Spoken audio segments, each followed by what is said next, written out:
Ooh. And we are live. Ladies and gentlemen, welcome back to MUSiPOLiTiX. This is our first show since Michael has been off the road. It's good to see you, Michael. Good to see you too. My illustrious co-host, one of my favorite musicians. And we have a very special episode today because we are paying tribute to one of the founding fathers of funk drumming who turned 75. Security. The hit keep coming. Man, bump the intro, man. Let's right, just they go. don't even need the intro. No, they know what's going on, man. They've been feeding for us. Hey, go ahead. I mean, yeah. He just muted his microphone. Well, how you doing, Dave? Get us caught up, man. Happy birthday, right? Oh, well, thank you. But this is, I can't believe that this is even going on. It's I was kind of nervous all day. I'm going, wow, all of these folks that, got so much stuff going on, and you're in Livermore. It's great, though. It's pretty cool. Yeah. It's already an astounding event. I mean, I don't know how I'm processing all this. It's really incredible. All of you are people that I have admired. I've only met a couple of you, and Lenny was the first one to pop on, and I almost couldn't contain it. That's how we feel. Exactly. Yep, exactly. And Dennis, you know how well. This is the second time Dennis just popped in. DC. Didn't say nothing. Yeah. He likes to pop in. He's Hello all. Well, I don't even know. Well, where do we go from here? Are we waiting for anybody else? Roger's in Hawaii. Oh, he's in a nice space, baby. He's in paradise. Hey. Yeah. Who's missing at this point? It's not too shabby. Oh, we got a lot more people that are going to be coming in, and I might even have to juggle some people on and off the screen. We got, but we definitely got enough to get started. So where's Adam, man? I think we're started. Adam, we are started. My wife just joked that Adam was asleep because Adam did the promo with me yesterday, but he did it from his hotel room bed because he had just gotten off tour and was asleep. So he might still be asleep somewhere. He'll be with us. We just want to pay tribute. We want to use this platform to pay tribute to living legends while they're still here to receive their flowers. The last tribute we did was for a legend that had gone on, Clyde Stubblefield, who was a good friend of mine and an inspiration to, I think, everybody. Yes, sir. David Garibaldi was part of that tribute, and it was just kind of obvious to everyone there, what with him having a milestone birthday coming up and him still touring, and, that he was the next person that we should pay tribute to and the first living legend that we should pay tribute to. So we just want to, give him some flowers, give him some shit. Tell some stories. That's gonna happen. And I'll let Michael take it from here. Well, the first place I would go in my mind is, I think I asked Dave last time we talked whether or not there was any rivalry between you and Mike Clark coming up. Were y'all cutting each other's heads? At what point did you? I laugh at that, please. Boy. When did you guys meet? And how did it happen? David, do you want to go or shall I go? Whatever. It's your birthday. You go, baby. Well, I had gotten out of the military just right before it was like in late 1969, December of 1969, like right after the Altamont thing with the Stones. It was just like a couple days later. And so I came back to the Bay Area to work, and just continue my life. And I was playing at a club in Oakland. Mike and I were studying. We have some weird. Hold on, I think. Hey, Adam. Yo. I think. There you go. Are we good? I think so. No, there's still an echo going on. Yeah, Adam has Put on your headphones. All right, I got you headphones then. Well, come on, Adam. While we've been here, Michael Shrieve just pops up out of nowhere. Hey guys, this is crazy. People. Stick people represent. My goodness. Happy birthday. I know. I lost my razor. I know. I can't see anybody's face. Got the letters here. We're trying to figure this out. Hey, Dennis. We'll figure it out. Wow. Look at this Go pattern. ahead, Dave. I want to hear this, man. Yeah. Do I continue? Yes, please do. I think we got it. Mike and I were subbing for a drummer in a band called the Reality Sandwich. And it's true. And it was at a place called the On Broadway in Oakland, downtown Oakland. And that's where we met. And he was just as bad then as he is now. I mean, we just became friends and continued that, since then. I mean, it just was always really cool. I don't remember any competition. So with Lenny and Michael, and Greg and all the, those guys like the Stick People guys, we've known each other since then, and so never competition.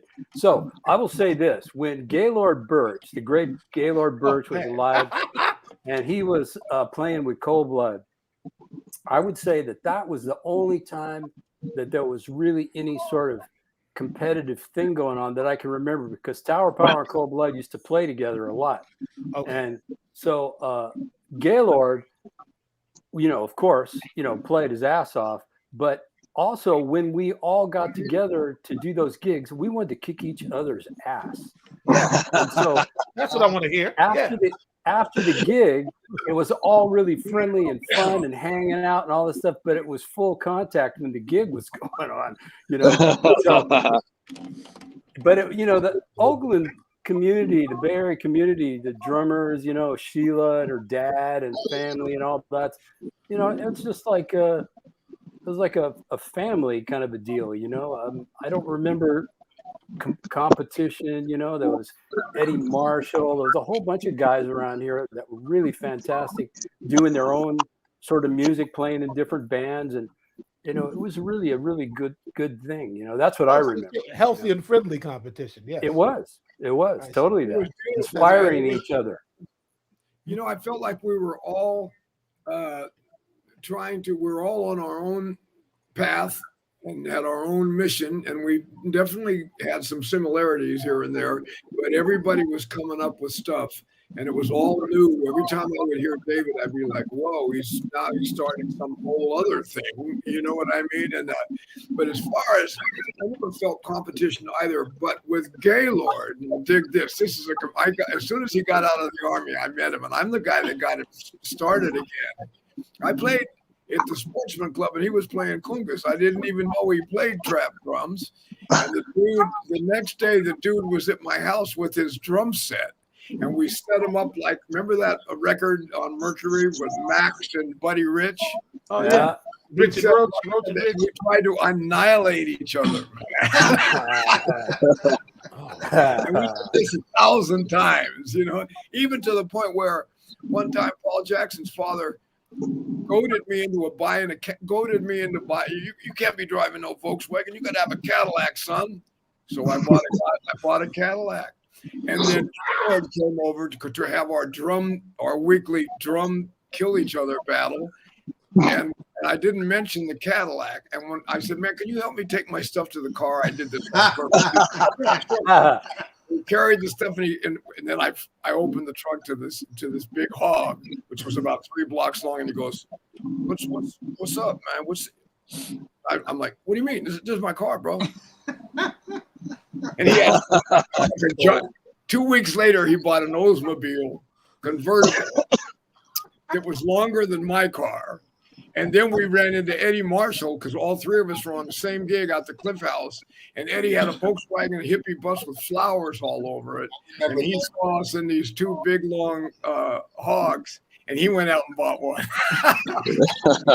Car competition. It wasn't the drums. It was about the car. Right.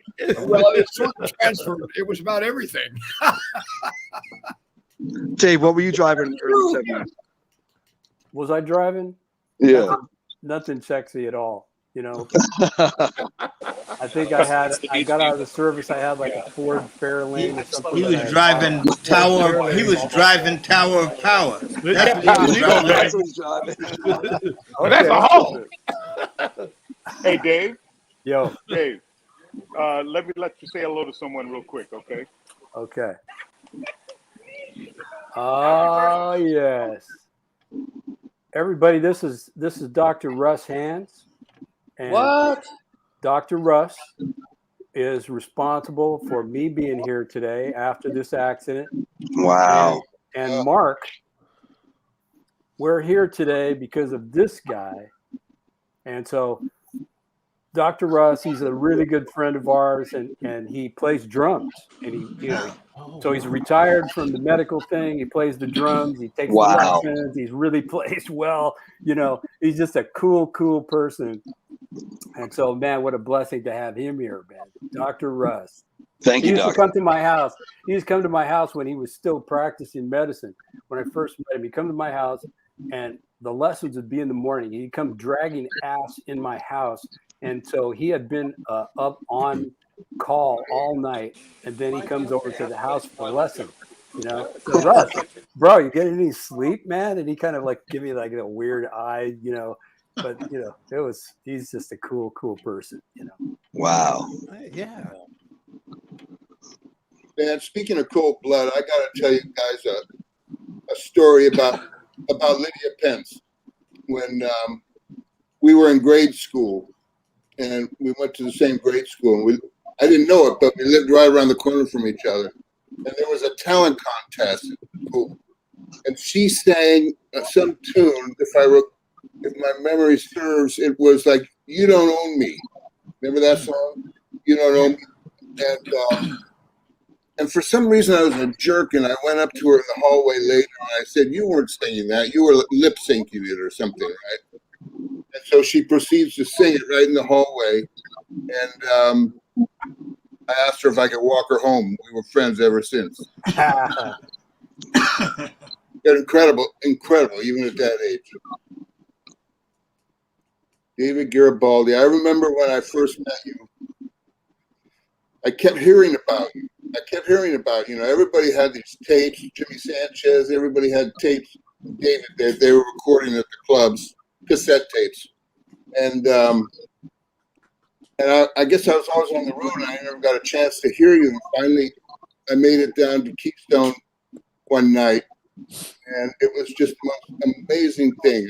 I did this in that podcast that I did. I talked about walking down the street and hearing this music, and then walking in the sweaty club, tight, big band, and the music was like, what did I think? It was like some alien funk.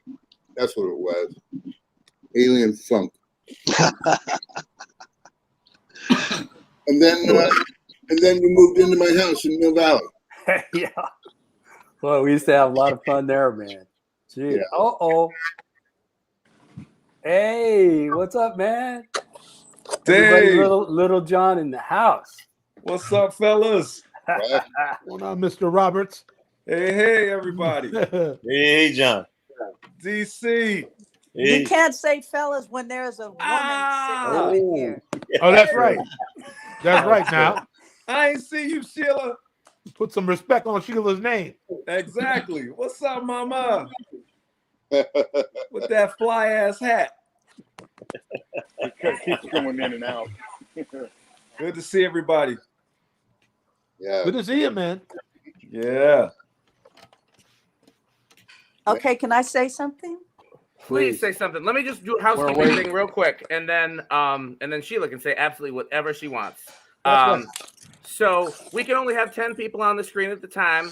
So as you can see, I'm shuffling people in and out.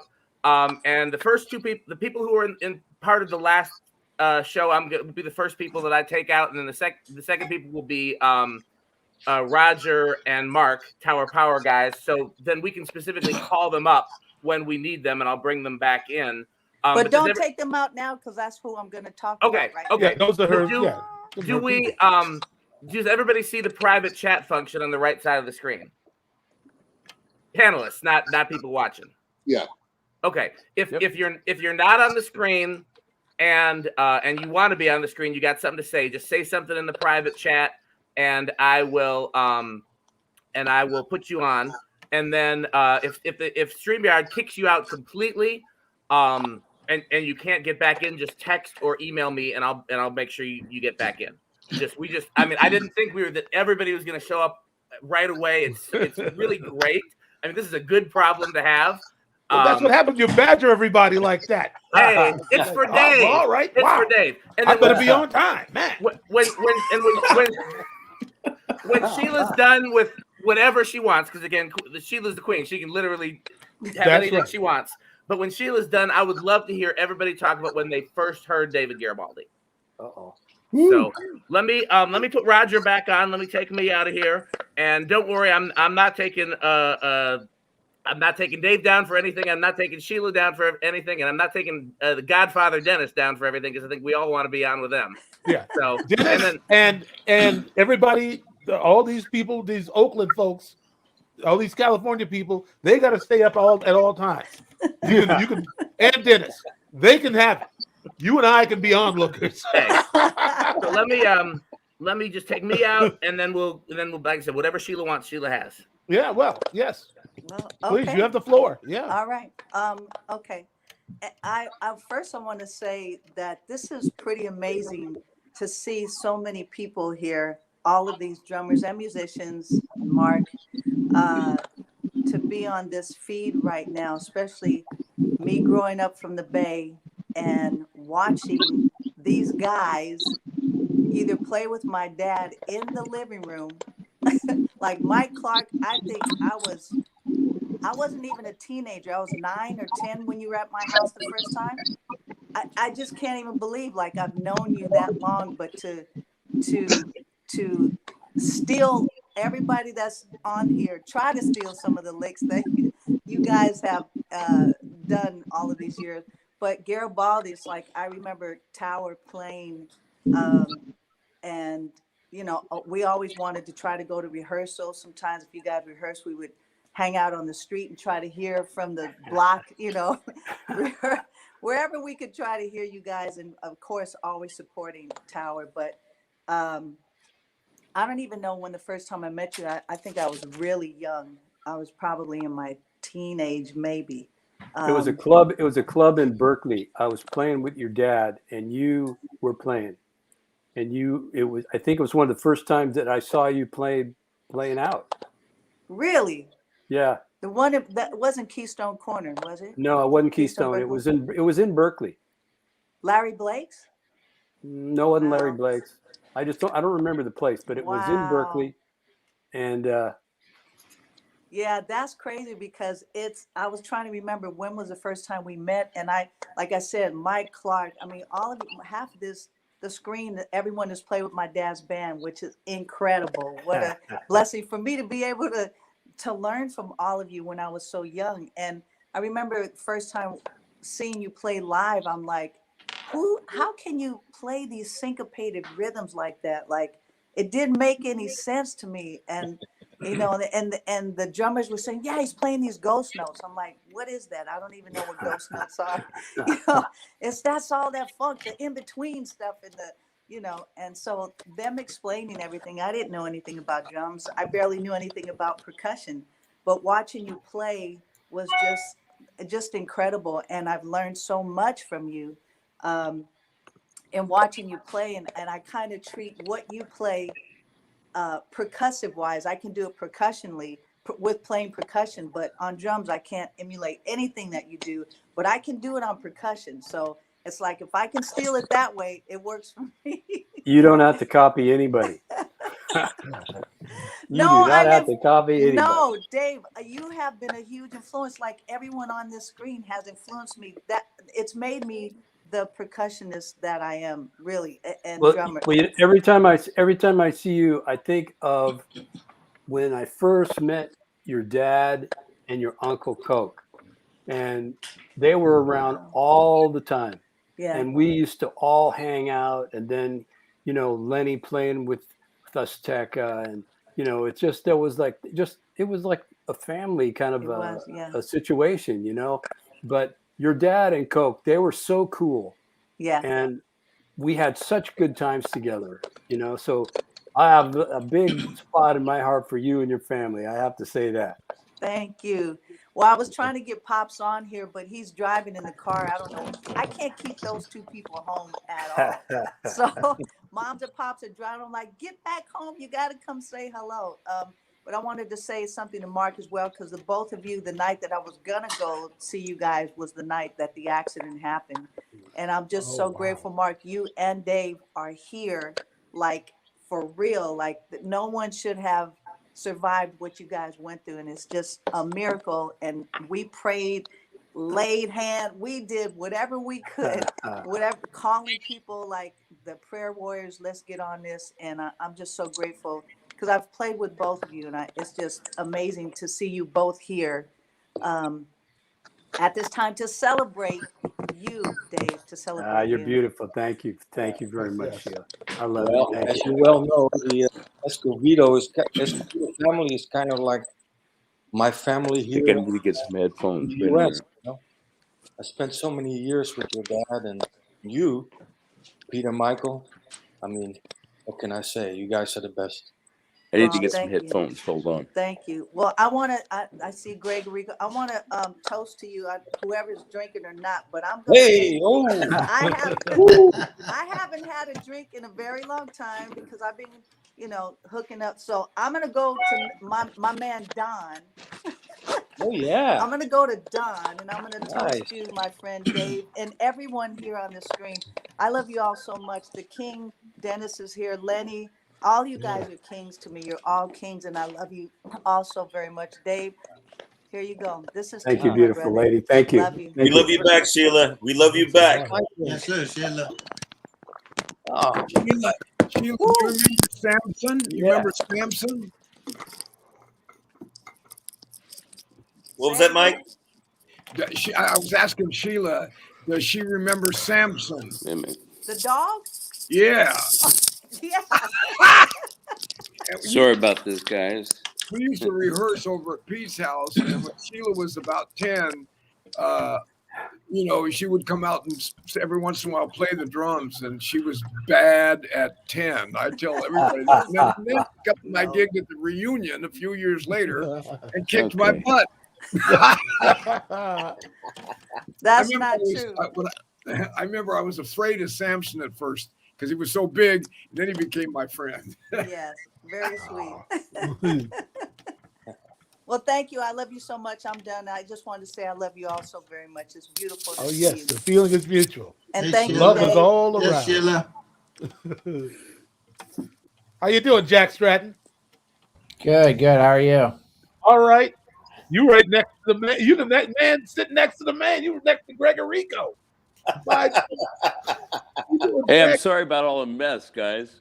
I think I'm on now. I can hear you. Yeah, you're on. You're on. You're All right. on. My goodness. All right. Yeah. I didn't realize how many West Coast drummers we invited. It's like, y'all, you didn't need us. Well, hey, Greg is in Italy. Oh, wow. Yeah. What's Yeah. what city? It's like the middle of the night here. It's like 1:30 in the morning. I was asleep actually. So Well, God bless you, man. We if really I'm not appreciate it. Yeah. if I'm not at the top of my game, you have to excuse me. Which city I'm are a little you in? foggy. I'm sorry? Where are you at? I'm down in Calabria on the coast. Oh, wow.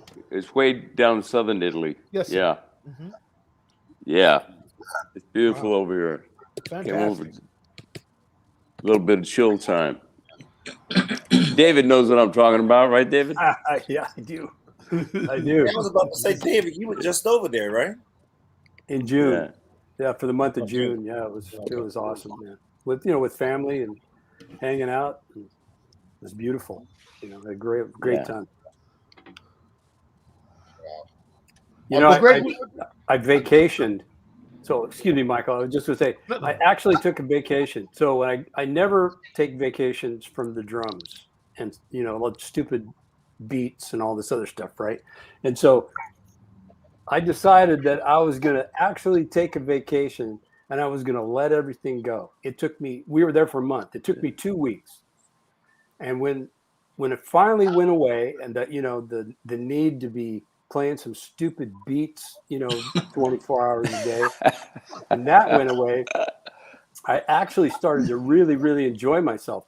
And then when I came home, I could not get started. I had so much vacation on me. I couldn't even care. I didn't even care about the drugs. I had such a good time, Dangerous, huh? Dangerous.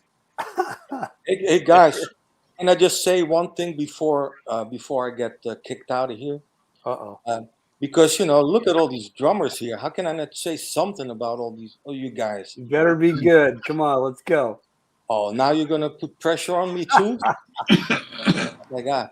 No, but seriously, and you know what's so weird to me too is that I grew up in Amsterdam, but for some reason or another, my brother and I, we listened to so many Bay Area bands such as Sly and Family Stone, but also Lenny, you with Azteca, and Mike, of course. What can I say? You and Herbie, and of course Tower, and all these bands. Santana with Michael Shrieve. So it's a trip that being so far away, but somehow kind of already gravitated to that Bay Area sound. Well, Dennis, I mean, sorry, man, but you're something else altogether, right? And Sheila, you're like a force of nature I can't even describe. But I mean, really, I'm just so honored to see all of you guys here and be part of that group for the moment, because you guys are something else, all of you. So anyway, before they kick me out, I wanted to say that. Dave, you're okay, man. You're okay. I didn't know that this was not going to be on Safari or this and this, and I had a whole background screen set up and this, that, and the other. But it was Utrecht, Mark. Utrecht. Yeah, because I was just there, a couple of years ago and fell in love with it, and so that was going to be my back screen. But man, yeah, I love it. I love it there. Oh, that's wonderful. Yeah, my uncle is from there. Yeah, it's a beautiful small town. Yeah. But I wouldn't mind being in Italy right now. That's for sure. Well, the whole reason why we all got together. It's got Italian internet. Great. Right. Uh-oh. Yeah, I think I lost you. He's doing the Disney thing.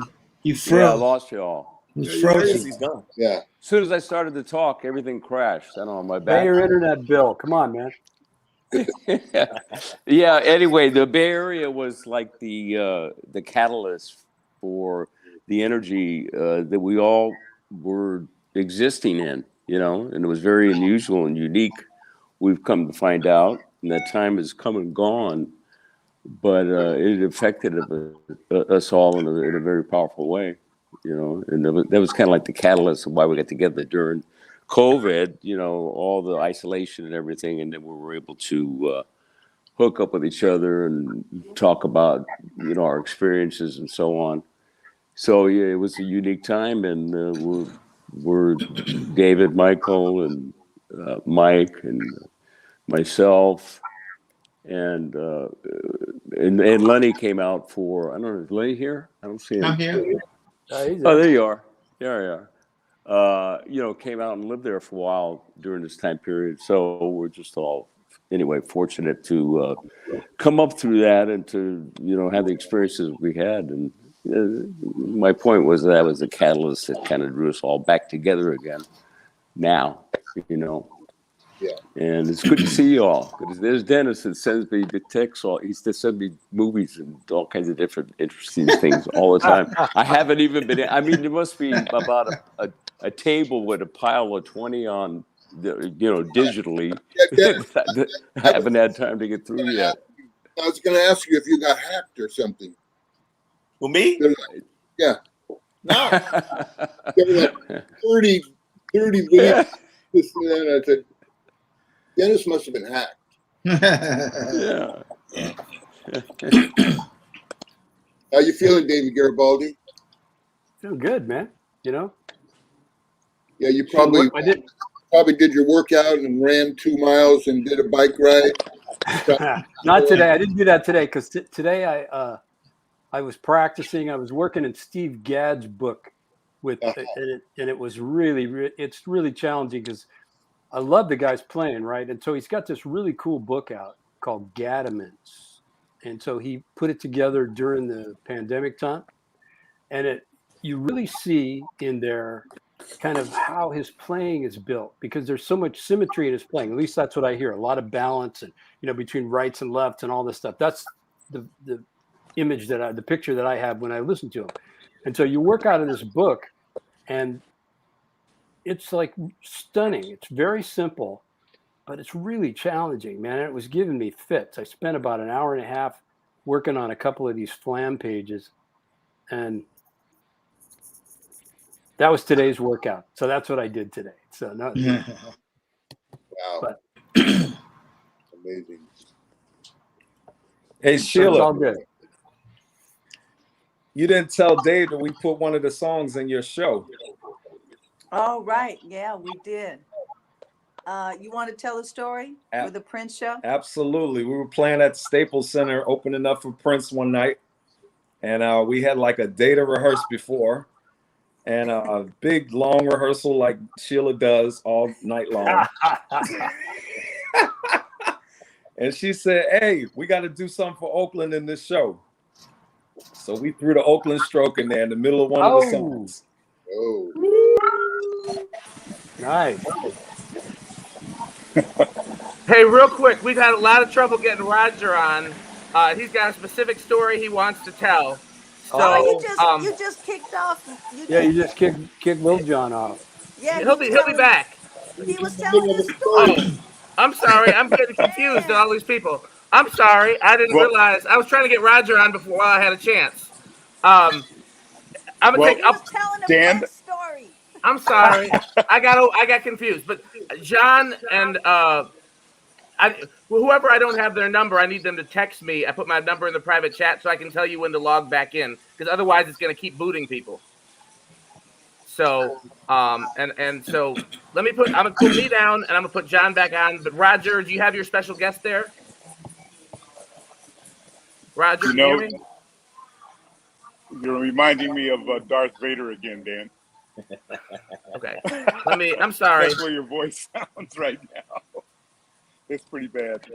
So I don't know what happened to the connection, but it's too bad.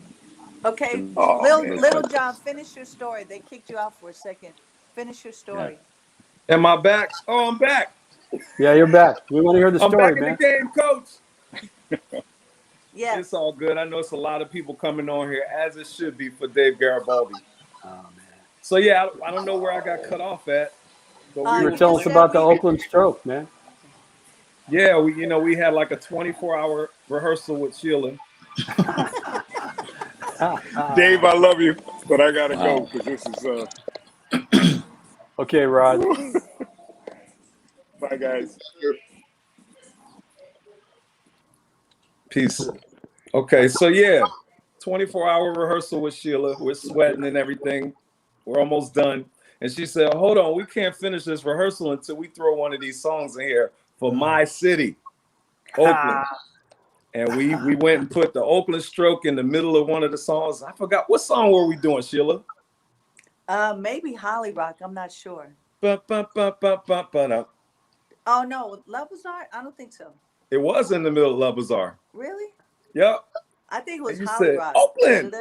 Boom. Perfect place for it. That's good. And Prince is on the side. I can see him in my Prince peripheral. was on the side. He was like, God dog it. She got me. She did. She got me. No, she didn't. I was like, he turned up the heat after that, boy. Him and Sheila, they used to be like, fighting all the time. Yeah. We're going to do the best show. Yeah. But it was an honor to play that groove of yours, man. It's a legendary groove. I'm still trying to learn how to play it right. Well, me too. That's some funky shit, man. Thank you. You're welcome. Man, somebody's dog. Okay, you That's put a me off big again dog. now. The dog liked it too. That's good. Hey, when I came out and played with Azteca, and I heard David Garibaldi and Mike Clark, and it changed my whole perspective because I came from the East Coast and came out to the West Coast, and they was playing this thing with the hi-hat. I was like, man, what is that? Because nobody on the East Coast was playing like that. And I came out there and heard these guys, man, and like I said, uh-oh, I something else is happening here. I got to incorporate this in what it is that I do. So when I came back to the East Coast and I started doing that, everybody said, you know, what? You know. So, yes, sir. All I got to say is, yes, sir. No. You know, those days, I have to tell you, those days when you were out there, you know, Mike, Shrieve, you know, Greg. I mean, it was like stunningly great because Oh, it was great to be around all you guys. You know, I mean, so that many was fantastic. great drummers. And the cool thing was, we went to check each other out. We're all friendly, but you do not copy each other. Yeah. No.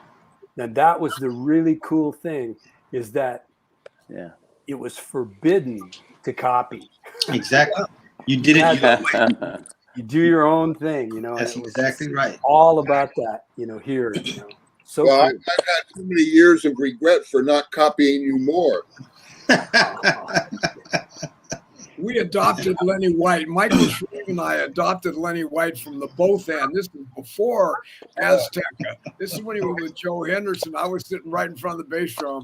I said, I got to know this cat, man. No, I don't know anybody that plays drums like that. It was like Elton and Tony in one cat. Yeah. You know what I mean? And some Philly on the side. It was East Coast. It's East Coast. I came out there and heard what they did. I was like, oh, you know, it was crazy, you know. I mean, and I wound up staying with Mike Shrieve every time I'd come out, you know. Whatever new house he'd move in, I'd be in there with him. That's right. Boy, I tell you, that Greg Errico was speaking earlier about when we got together during the pandemic, and just after speaking so much together, we did realize, we acknowledged how incredible a time it was with David, Mike, and Lenny, and Greg, everything that was going on. You know, we didn't take it for granted. I think we made the most of it. But as time goes by, of course, you begin to understand the depth of what was happening and how deep the relationships are and how great the music was. Man. Oh, unprecedented. That was the shape that started whatever music that's played today. That was the beginning of that. So we are of that. And whatever it came out to be today is a hybrid of what that was. Yeah, yeah. And then That's we have true, man. Mr. That's true. Dennis. That was Then like we have dropping Mr. Dennis. We have him, who completely changed a whole lot of stuff when he arrived. No, of course. Can I say one thing about Dennis? Because he needs to speak, but I have to say this. One of the times that I saw Dennis playing, his right kick pedal, because he had a double kick pedal, the right kick pedal broke. And so he's playing, first of all, with one hand talking to somebody. Of course. The right foot's not working. So he's on the left kick pedal. And he's just like, hey, and he's all you hear is, and I'm like, wait, he's not using the one hand and one foot, and it sounded like three people playing. Yeah. And I was sitting there, it was at now, and I'm just going, wait, how is this? I hear what I'm hearing, but what I'm seeing does not match what I'm hearing, because it sounds like three people playing, and it didn't make any sense to me. I'm like, I've never seen that in my life. So go ahead, Mr. Dennis, the king. You know, if it wasn't for everybody on this panel, I'm just a throwback from things that I've seen in the past and all the stuff that I've learned from all you guys, including Billy and Tony and all you guys, man. I remember when I think I was like a teen. Well, I must have been like 13 when I first heard David on record. And, you know, me coming out of like Sam and Dave, Knock on Wood and all that kind of stuff or playing that kind of stuff. And then I hear, you know, like Dave and Zigaboo Mona Lisa, you know, doing things and it just blew me away. Just really blew me away. It's like you guys, when you guys hit vinyl, it was like a bomb on everybody else. And I wish I could have been there in San Francisco to figure that stuff out. It would have helped me a hell of a lot instead of wearing out my records, like trying to. You figured plenty out. I'll say that. You figured a lot of stuff out. So don't worry about that. So here's my Dennis meeting Dennis story. So some of you probably heard this before, but I was living in Los Angeles and I was on a show with Dennis when he was with John Schofield. The band was called Wishful Thinking. We were opening for those guys in LA. And so I go in and they're sound checking. And, you know, they're representing. It was pretty cool, you know. So I'm standing right behind Dennis and I'm going to introduce myself. So I'm all real proper and everything. And so I stick my hand out and to introduce myself, and he puts his drumsticks in my hand and he says, "Play the Oakland Stroke, man." It was so rude. He didn't even say hello. He had me sit down and play. I'm like, forget that, man. I grabbed you by the arm and just set you by my drum kit. Go like Oakland Stroke, you know, all kind of stuff. I've always said whatever day I was gonna meet you, that's what I was gonna do, and I did it. So, yeah. Just like Japan, when I saw you in Japan, great. I was giving a drum lesson or something. The secret of that crazy stuff. Yeah. Go ahead, tell them. You and Joel Taylor, you guys had some kind of weird plan or something. I was giving a lesson, and David walked in, and to me, the lesson was over at that point. As soon as I saw David. You know, the drum lesson was going to be David teaching us, you know. So I set him behind the drum kit and I got rolling. And I had that film here somewhere. And I got you sitting there and you're like yelling all these songs. And David was like, he's trying to figure some things out, like the way he did it. But the crazy stuff was the stuff that he was coming up with was crazier than the stuff that he played on the record. And you can hear us back there laughing our butts off. Like, man, it was just incredible. Really incredible. Yeah, that was fun. What an incredible imagination, man. I have to interject here something real quick. Uh-oh. Because you know, at the tower sound checks, they always practice, you know, do the vocal on You're Still a Young Man. And the stuff that Dave plays along with those guys is insane, right, Tommy? Absolutely. I mean, he tries to throw us off. Totally like nuts. You're well trained. Nothing knocks you guys off. That you know. I know they keep going anyway. Yeah, I don't want to take up a lot of time. I'm having I'm not worthy moment here, and I just wanted to drop in, Dave, and say I think this is really great and happy almost birthday. I think it's the 4th, right? It's the 4th, right? Yeah. It was close enough. And I just want to tell one quick story. I don't know if Lenny, Mike, and Dennis will remember this story, but Lenny, you had the horns playing on a Nicky Richards, maybe, I don't know, 8 or 10 years ago. So I'm just like really, really excited to meet you and get to work with you at all. And so I'm sitting there and then all of a sudden I see Dave in the drum booth and I go, oh yeah, well, that makes sense. They've got to know each other, right? So you're playing, and then all of a sudden it's a few minutes later and Dennis walks in and I go like, holy shit, what is this, a drummers convention or something? I'm like, and then finally Mike walks in. Wow. And you're all back there and it's like we weren't done taking. All of a sudden I'm getting like, why am I getting nervous? Just playing parts, you know.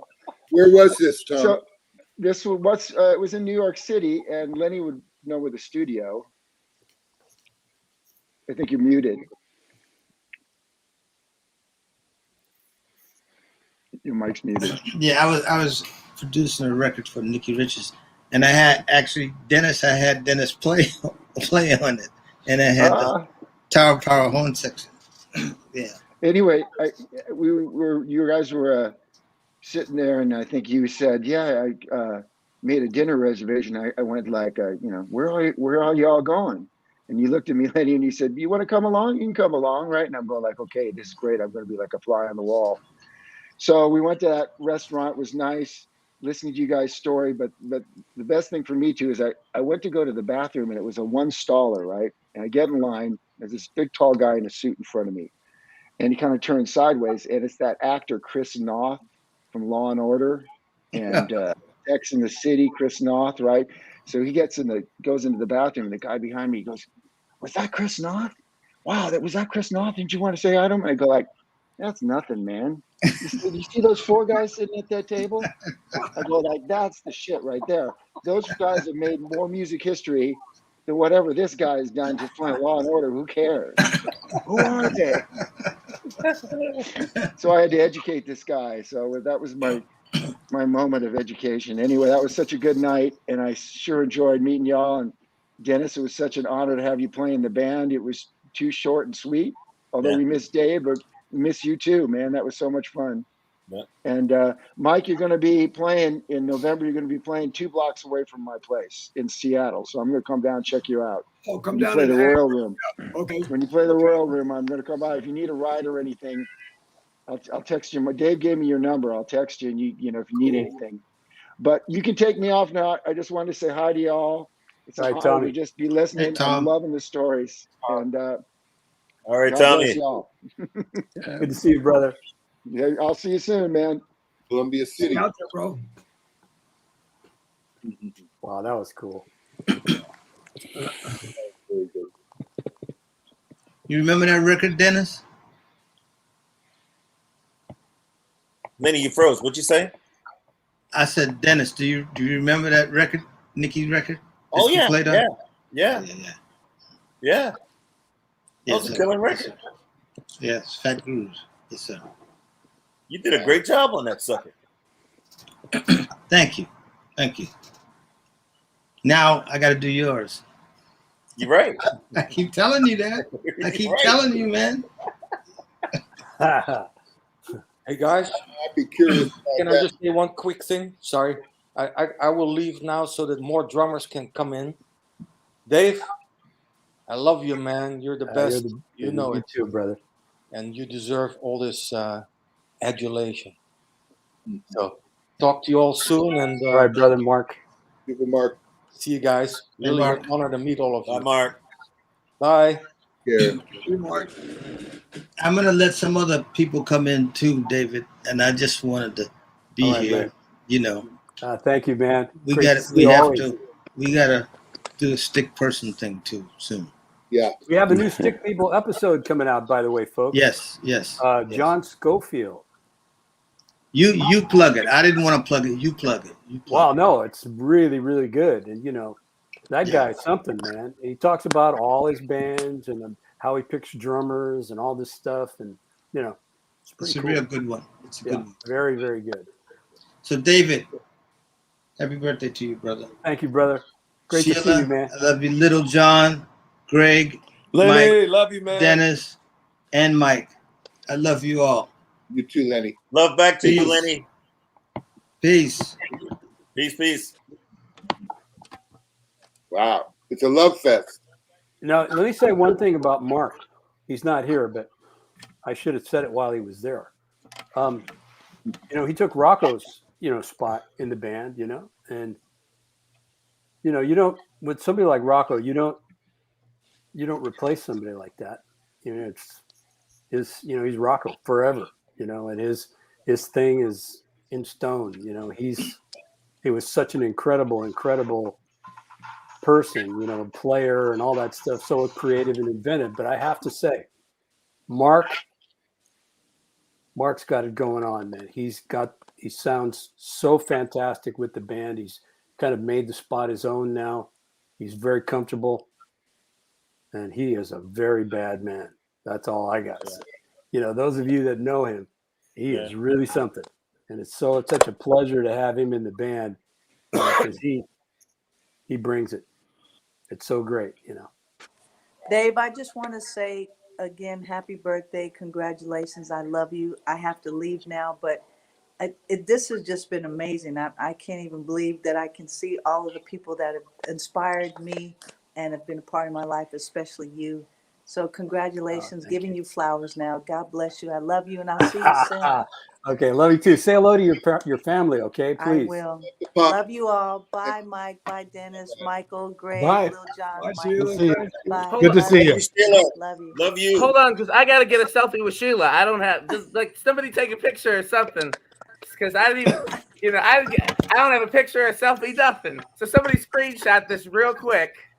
So, that's all. I just jumped on just to say that, and I'm gonna make room for somebody else. All right. God bless Love you, Sheila. Bye. Love you. Bye. What was the first couple times playing with Rocco like? Was it just did you have this chemistry immediately, or did you work it out? No, it was like just kind of instantaneous, really. You know, Rocco was like, you have to understand Rocco. He's like invented his own way to play the bass. You know, I'm not kidding. You know, we did some gigs, some clinics in Italy, Rocco and I. And when the first couple, he didn't really say, he wasn't going to say very much. He wasn't going to talk. He was going to let me do everything. And so I said, bro, you have to explain to people what you do. You have to tell everybody what your thing is. So, you know, explained it all, his weird technique and all this stuff. It was, you know, of course, it was a huge hit because, you know, he's Italians. They like, you know, people that have a little bit of kind of flawed personalities and then they're playing and stuff. So it was so imperfect and so wrong that it's just beautiful. And so, you know, when people study Rocco, they say, you know, and they say, well, I'm studying. Like, well, what they have to understand is you don't get what Rocco had out of a textbook. You know, you make the shit up. You don't. It's not anything you go to school for or anything like that. He was totally himself. And so, if anybody's going to get anything, you know, in this music thing, they have to be themselves, and that's what Rocco was. He was totally original, completely original, right? So when we started playing together, I would make these little cassette tapes. That was, you know, that's how old I am. I had a cassette player, you know. So I had this cassette tape, and I was listening back, and I noticed that when I would play on the hi-hat, he would play really short, real staccato notes. And when I would play on the ride cymbal, he'd play real legato, long notes. And I think, wow, that's amazing. So I said to Rocco, I said, Rocco, do you know that you do this? I explained to him what it was, you know, that I was hearing. I said, do you know you do this? Why do you do this? And he says, well, I just think that that's what I should do. Hello? Yeah. So that's how, you know, that's exactly how he related to, you know, the music that he was playing. You know, he just kind of invented. He's very, very musical. When he played the bass, he played the bass. When he didn't play the bass, he could have given a shit about it. He didn't play the bass. It was really something. Wow. But, you know, playing with a man who was like radar. And so he had this, with an Oakland Stroke story with Rocco is when we were putting the song together, we had been doing Back to Oakland. We had all the tracks finished and I had gone home, and Mimi calls me and he says, you know, we're not done. We need one more song for the recording and we don't have one. You have to come back to Seattle. They have to come back up and we're recording in Seattle. And so the only thing I could think of on the way up there was this beat that was the Oakland Stroke that we had been using as a jam in rehearsals for a year or two before that. And so I get up there and said, Mimi, let's try this, you know, this. And so that kind of started to evolve into, you know, like a song. And so with Rocco, I said to him, he didn't like to be told anybody tell him what to play. He didn't want anybody to tell him anything. He'd get really pissed off. So I had this kind of strategy where I would say, like with the Oakland Stroke, I played the beat for him, and I said, "Now listen to this. Here's what I'm doing. Now, where the two open hi-hats are, why don't you just don't play anything? Everything else in the beat, play whatever you want, whatever notes you want, and let's see what it sounds like." So he does it. It's the bomb, of course, right? It's totally Rocco. He gets it. And so I used that strategy with him, many, many times. And finally, he said to me a few years after that, he says, "I know what you're doing." I know what you're doing, So he was something, man, But yes, we instantly, just had something together. It's like Mike and Paul. It's that kind of vibe. Yeah. Hey, Dave, I hear some zigaboo in you. Is that correct?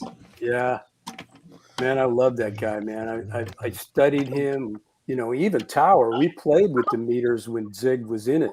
We played a gig down there in somewhere. I think it was Thibodaux, Louisiana. And literally no one came to the gig. Wow. And so to get paid, we played for each other. How about that? Cool. That must have been a good gig, though. It was great, man. Oh, wow. That must have been Zig, hot, yeah. man, he's a force of nature, man. He's so funny, and he's just completely himself, man. I mean, that's what I like about all you guys. I can listen to all you guys, and I don't hear anybody else. And to me, I don't want to hear someone else when I listen to somebody play. I want to hear you play. Yeah. To me, Well, my secret is I stole from all of y'all. You got secrets of your own. I'll tell you that. No, Same but here. I mean, I just even, mix it even all these together. younger cats, man. I got to speak for these younger guys. Like, I got a lot of respect for some of them, but a lot of them, if you close your eyes, you don't know who's playing. Yeah. You can't tell which one is playing what because they all sound alike. They all sound the same. It's coming from the same vocabulary, and there's a whole book that's missing of information that they haven't tapped into. I have a theory about that. I have a theory about that, Lil John, and that is when we were coming up to play and there wasn't any YouTube, there wasn't any videos to look at, all of us, right? There was no videos to look at, nothing like that. So when you listen to a recording, you had to use your imagination to figure out what it was that the players were, that your favorite guy was doing, right? Yes. And so I remember listening to, like, studying Bernard Purdie. I did this with a lot of guys, but Purdie specifically, I would put the needle, records, right? Needle drop. I would put the needle down and I would listen to see if I could pick out all the hi-hat notes. And then after I think I figured that out, I would try to listen to the snare drum. I would go listen again and again, only listening to just the snare drum parts. Then I would listen to all the bass drum parts. I did this for the whole, all the limbs, right, to see if I could figure it out. And started put together something based on what I thought he was doing. And then when I saw him for the first time, it was nothing like what he was doing, right? Yeah. But I had put it together using my imagination. There was nothing for me to see. You know what I mean? And that to me makes it all very, very different. It seems like new technology is a blessing and a curse at the same time. Sorry, Dennis. Yeah. It's a blessing and a curse at the same time. I say in my clinics all the time how the difference is. First of all, like what David said earlier, it's like it was almost blasphemous to try to sound or play like somebody else. You take things that you like. You always listen to all these different people, and you take these things that you like, which is ear candy stuff, But you don't. Once you figure out the phrases and how the sticking is, or what you thought it was anyway. And then you go like, okay, well, I got that. Now, what is my spin off? Right. It's still Darth Vader. Everybody's underwater. Yeah. I know that happened for me with you, Dennis. Yeah. When I heard Petite Blonde, when I first heard Petite Blonde, I was at Berkeley studying. And I just heard this whirlwind of notes. And I was like trying to figure it out, trying to practice it and everything. And I couldn't. I had to go see you play live to understand what was going on. Yeah. Yeah. I remember with the LPs, like putting it on 33 and on 40 on slow, extra slow, right? Listening to Tony and stuff, and you just go slow. And then what I found the best secret was to get an equalizer. And if I got an equalizer, I could get the cymbals up. I could isolate the instruments more. And that was exciting. Yeah. The thing I wanted is I didn't want to copy anybody, but I wanted to have personality like the guys who's playing I really loved, Yeah. And so that to me was the most important thing, was to have a personality. And to do that, you have to create. You got to, get into what it is that you like and what you want to do and start building, Yeah. I used to go hear Sonny Payne, Elvin, Max, Philly, and a couple of cats that played with Louis Prima. And not Jimmy Vincent. These cats could really play, Wow. man. And then Clyde, and go hear Ray Charles. Just threw it all in a blender somehow, made up my kind of way of like I never transcribed anything or wrote anything down. And today when I give lessons, cats are like, "What is that thing you're playing there? What is that?" And I'm like, "I don't know, bro. I can show you what it is." And they go, "Well, where does it start and where does it stop?" I'm like, "That's not what I'm hearing." I know if you could get, my contention was if you could get the idea somewhat under your hands and feet, you can start it and stop at any damn place you want. Yes, sir. And my style, I guess, was a blend of a lot of different people that I watched live, but I never tried to get the exact sticking. I would get the idea and then mess around with it, and then that would be what I did. And then, I get better at it my way. But I gotta get out of here, David, and you know how important you are and your playing is to me. I love you, brother, and happy birthday. And all you guys are my heroes, every one of you, man. Holy cow, I'm intimidated to even be on the damn call. You're the best, brother. You are the last person who needs to be saying that. Right. I thrust as stayed when I got the CD. I must have played it for 2 months straight. And then I heard Flood, and that messed me up even worse. So, whatever, Mike Clark, dude. All right, okay, well, you're a bad dude.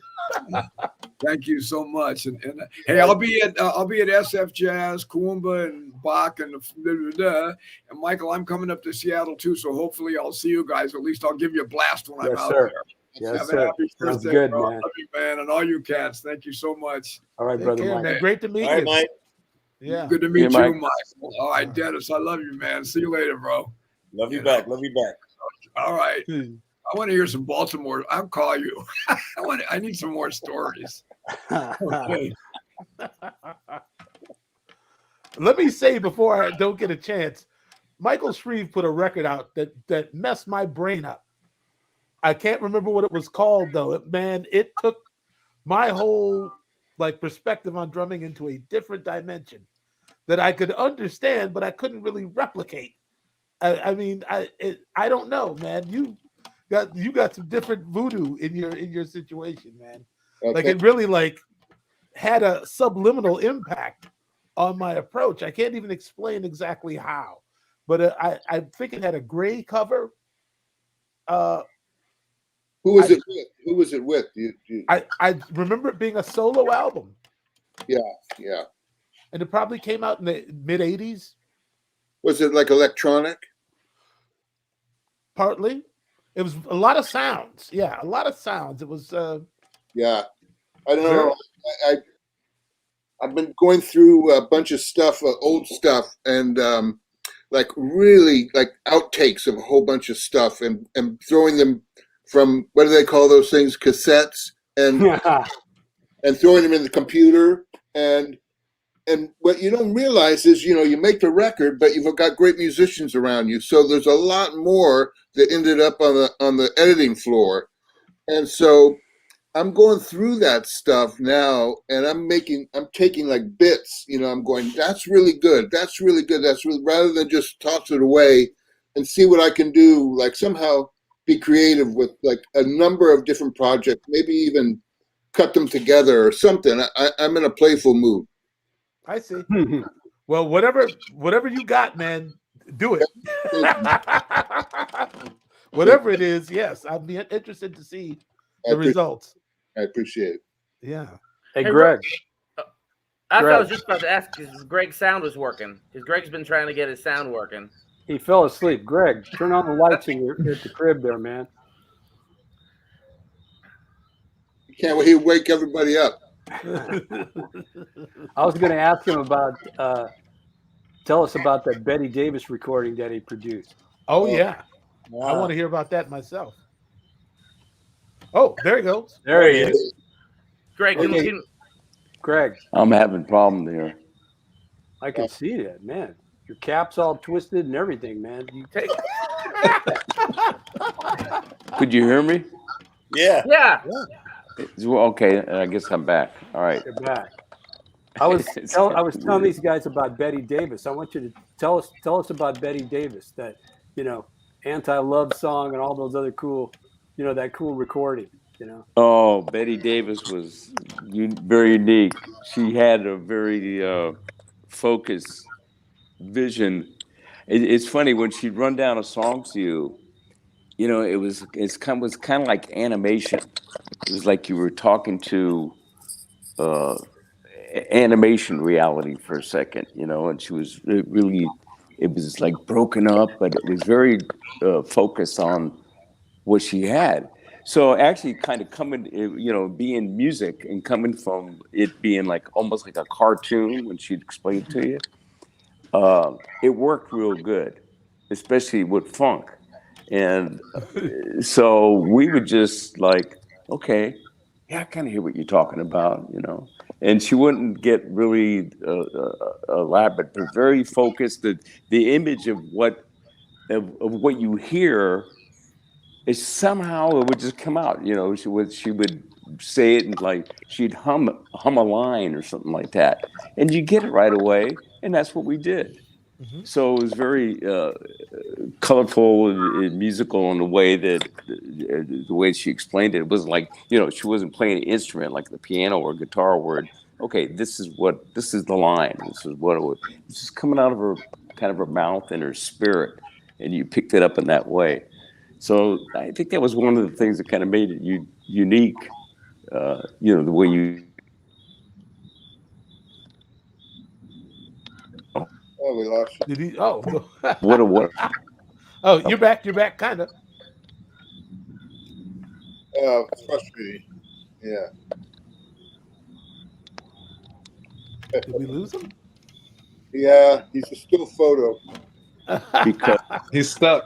I hope you're getting it. You got Italian internet. It's kind of like funk, right? It's kind of like funk. It's broken up. It's coming on and off. Yeah, right? Sure. It's like Ziggy. It's like Ziggy a little bit. I'm sorry, guys. No, it's okay. Hey, Greg, it was great seeing you in that documentary that recently came out that Questlove had a hand in. Oh, yeah. You guys playing. Yeah, really good. That was really great, man. Yeah, thank you. That was like a couple of weeks before Woodstock. The band was at the top of its game. Sly and I both had fevers. We were sick that day of that show, and we had fevers. We almost didn't go on. But it was really great that it finally found its way to, you know, people's eyes and ears, because the show was, I didn't know that all the artists that were on that I didn't know about that. I thought it was like a 1-day thing. It turns out that it was taped over 5 weekends, and Stevie Wonder, Nina Simone, Gladys Knight, on and on. All these people were in it, and man, some of the performances, I cried when I seen it. It was just amazing. Yeah, man. The gospel groups, and yeah, it was nice. Questlove did a great job of putting that all together. Yes, he did. Yeah, he did. Yes, he did. Greg, Yeah, I he got a did. question. Yeah. And again, you can answer what you want or don't answer, but I've always wondered, did you and Larry Graham quit Sly together? No, well, it's about a year apart. I left first. I left in '71, and then Larry left a year later. Who got on when you rolled out? Do you know? Sorry? Who drummed with Sly when you left? He went through a few people, and he kind of landed with Andy Newmark. Yeah. And there were 2 guys that he kind of stuck with, but he went through a lot of cats. I believe yeah. Andy and, forgive me, I forgot. Yeah, it's like I'm kind of half brain dead right here because like 2 a.m. for me. I know Bill Lorden was on after. Bill Lorden was the other. Bill and Andy were the 2 guys he stuck with the most. There was a couple other guys that were in and out, I actually had the chance. We were going to try to get Andy to join us also because I wanted to hear you both talk about your experience with Sly also. But I sat with him one time for maybe 3-4 hours at a thing for Yamaha, and he just told me story after story.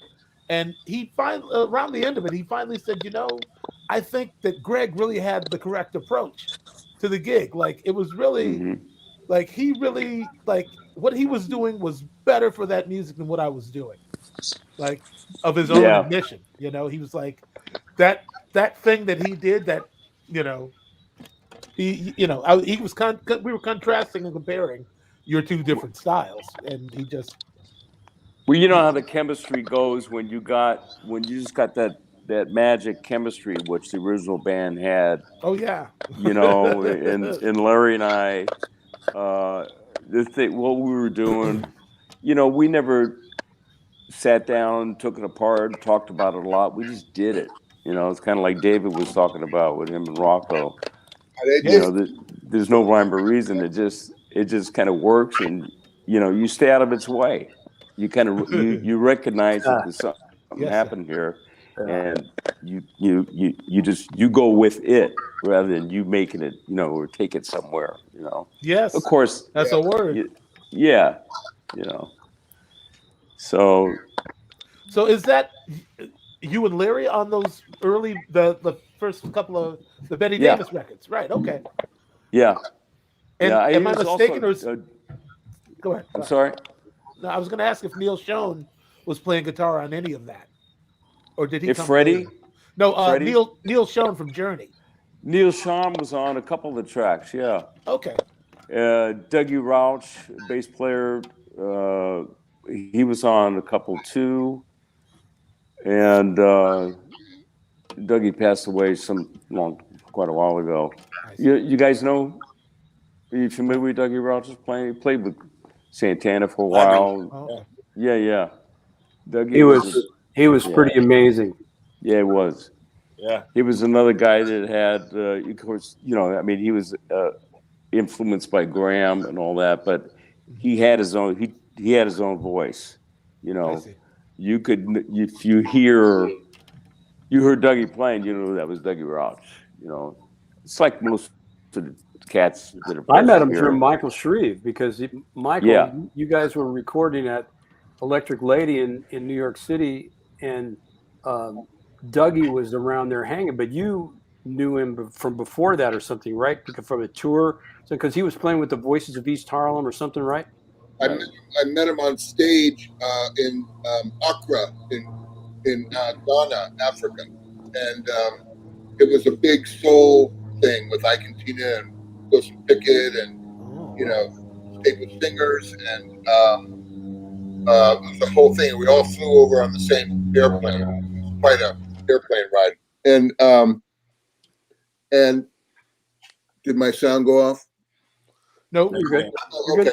It got quiet all of a sudden. I felt like I was free falling. We're listening. Well, anyway, so we started talking on the side of the stage, and he was very unique dude. You know, I mean, like hair like this, and like purple shades, and boots up to his knees, but he was already doing that thumb stuff and super funk, and he was very serious about the funk. And what was serious was David Garibaldi and Greg Errico, and he was really into Ohio Players, and what's that other group from Philly? You know. Anyway, so basically, I invited him to come and live with me. So. You know, so David was living there, and Dougie came out, and Dougie started playing with Linda Tillery, right? The Loading Zone. And that was a hell of a house we had going there.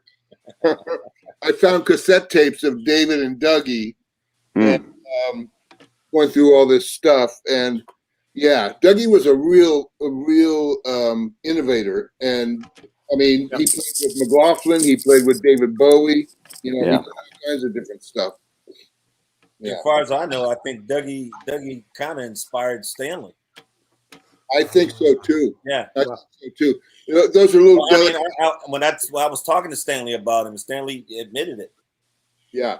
You know, even the way he dressed. Yeah. Real innovator, and he was a Francophile. He's the first person I met that, like, you know, loved Perrier and loved like French bread, and got a citron when he got some money. Yeah. Wow. And he was hip. He was hipper than hip. I mean, he always, once he got some money, he bought his clothes at a place in London on King's Road called Granny Takes a Trip.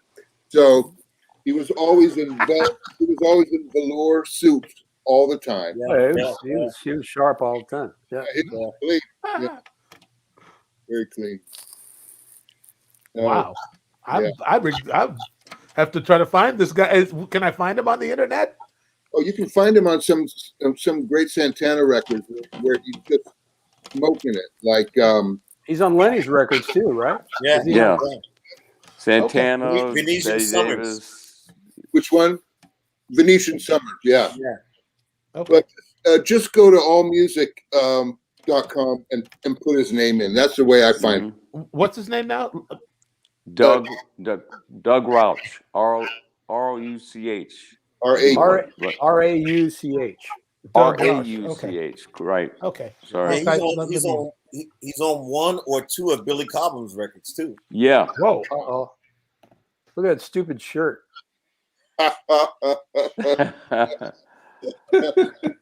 You had an afro. Oh man. Look at that hairdo. I need a chin strap for that hairdo. That's cool. You had some afro sheen, Dave. And a pick. Yeah. A pick with the fist on the end. Yeah, I did. Yes, of course. It's the mustache I want to talk about. It looks like he's going to tie somebody to a railroad track. Oh, that's weak, man. Whoa. That's Garibaldi. One of our listeners just sent that in, and I couldn't help myself. Yeah. What TV show was that? I think that might have been Soul Train. Yeah, that's Soul Train. Yeah, it looks like it. Yeah. We did Soul Train, and they let us play live on there. So we did it a couple times. Ooh, I'm gonna find that. Wow. So just you guys and Sly and James Brown. I don't know. Did they let anybody else play live? Not many. Yeah, but back then, a lot of shows wouldn't because of the union or some stuff like that. You know, we did it on Ed Sullivan's show one night. You know, David, did they ask you to to go along with the track and that kind of stuff? You just said fuck it, and played live. All I know is we showed up and we played live. That's all I know. You know? It's great. Just one mic on the drums. Yeah, right. Why do you ask me these questions? I don't know. I was gonna ask. Wow, it's too bad Mike Clark is still here. Like, What's the deal? Why did so many cats not have bottom heads on their drums then? What was the theory? The sound. The sound. You just wanted that boop, that straight. Just get to it. I don't know. I think it was more like the producers were going for that more than the drummers were. It was like it was a sound that I know. I did one thing like that with Michael Henderson, and the drums happened to have like that head. I never liked that sound, but the producers were pushing it. Producers like David Rubinson, right? And people. I mean, Mike Clark would have a lot to say about that. Yeah, I'm sorry. It just came to me. Yeah. Did you play on Starship, Michael Shrieve? No, I didn't play on Starship. I think that was Norman Connors. Right, that is Norman. Right. But I was hanging with Michael a lot during that period, and he helped me with the solo album that I did, where, believe it or not, I'm singing. And all right. Yeah, I mean, I'm telling you, man, I got the whole thing. I can play you like the one where I'm going all the way. What's his name? Like, oh baby, now it's Barry White. I'm doing Barry White like all. Got like Earl Klug's on it. Who's on it is what's his name? Ghostbusters. Ray Parker. Ray Parker. Gotta be, yeah. Parker's on it, and it was fun. It was fun.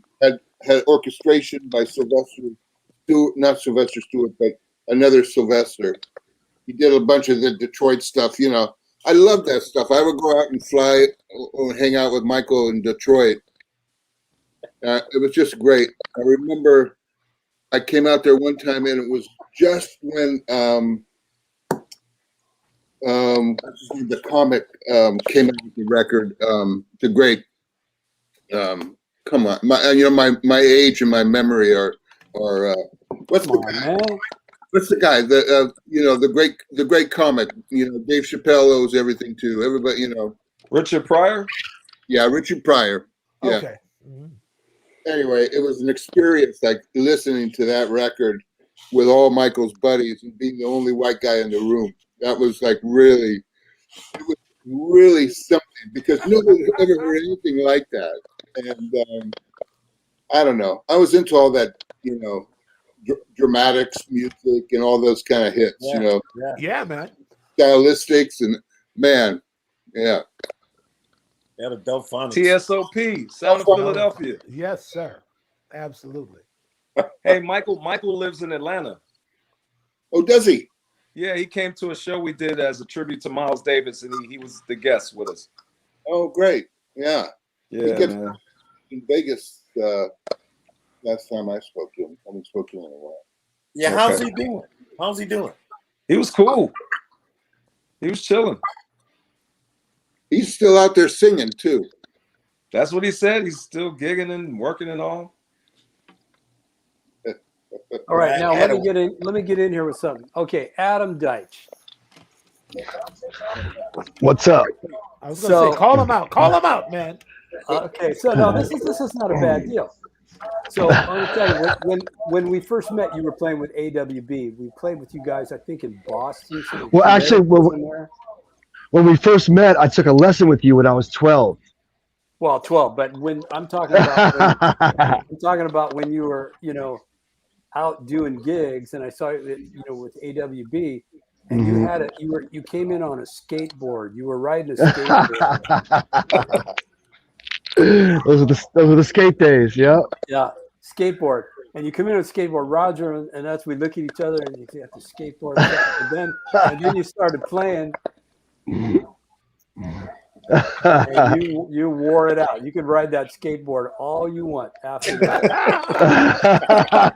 Yeah, when you're mad, you can do whatever you want. That's right. Yeah, I had prepped myself my whole life for the playing with Tower Power one day, but I ended up with AWB, and I got to watch you guys rehearse every day, which was great for me. Like to see how you and Mimi run that band and really, doctor the arrangements every day. And I took that, and I was like, I treat sound check like work, ever since I saw that, you know, That's and right. Yes. you know, and it was just a great to hang with you. And Rocco actually wanted to jam with me one day at soundcheck, and he's like, "Come on up," you know, and we just like played just the two of us for like 5 or 6 minutes, and it was just life changing. That I was like 24, 25, you know. Yeah, man. Great, man. Just you know, and that lesson you gave me when I was 12, Dave was teaching at the Long Island Drum Center, you know, where Dennis used to come once in a while also, and that was a life changer, you know. And you played all your grooves real slow and talked about your concept, and you know, that was the beginning of me getting serious into the stuff, you know. So thank you for everything, man. You're beautiful, man. It's great. Great to have you here, man. Yeah, and we got some gigs together coming up too soon. Yeah. Tower Lettuce. Yeah. All right. Yeah. Awesome. I really Mhm. want to go see that tour. I'm hoping they come close to me because that's just going to be a phenomenal. That sounds tour. tight. Yeah. We would have done it yeah. already, but you know, we were going to do some, and then you know, some things happened. So Yeah. you know, next year I believe we got gigs together. Oh yeah. It's happening. It's definitely happening. Awesome. Kim, I got to get going Mhm. at 6:30, so I just wanted to say to you, happy birthday. Love you, brother. Golly. We've been knowing You're the each other. best, Michael. Yeah. Dennis Chambers, what can I say? Wow. Can't say it. You other guys, it's a pleasure to meet you. Lil John, You too, man. man, you guys. Errico, wow. Have a glass of red wine for me. Hey, that's it. Take care, man. See you, Michael. Mike. All right, brother.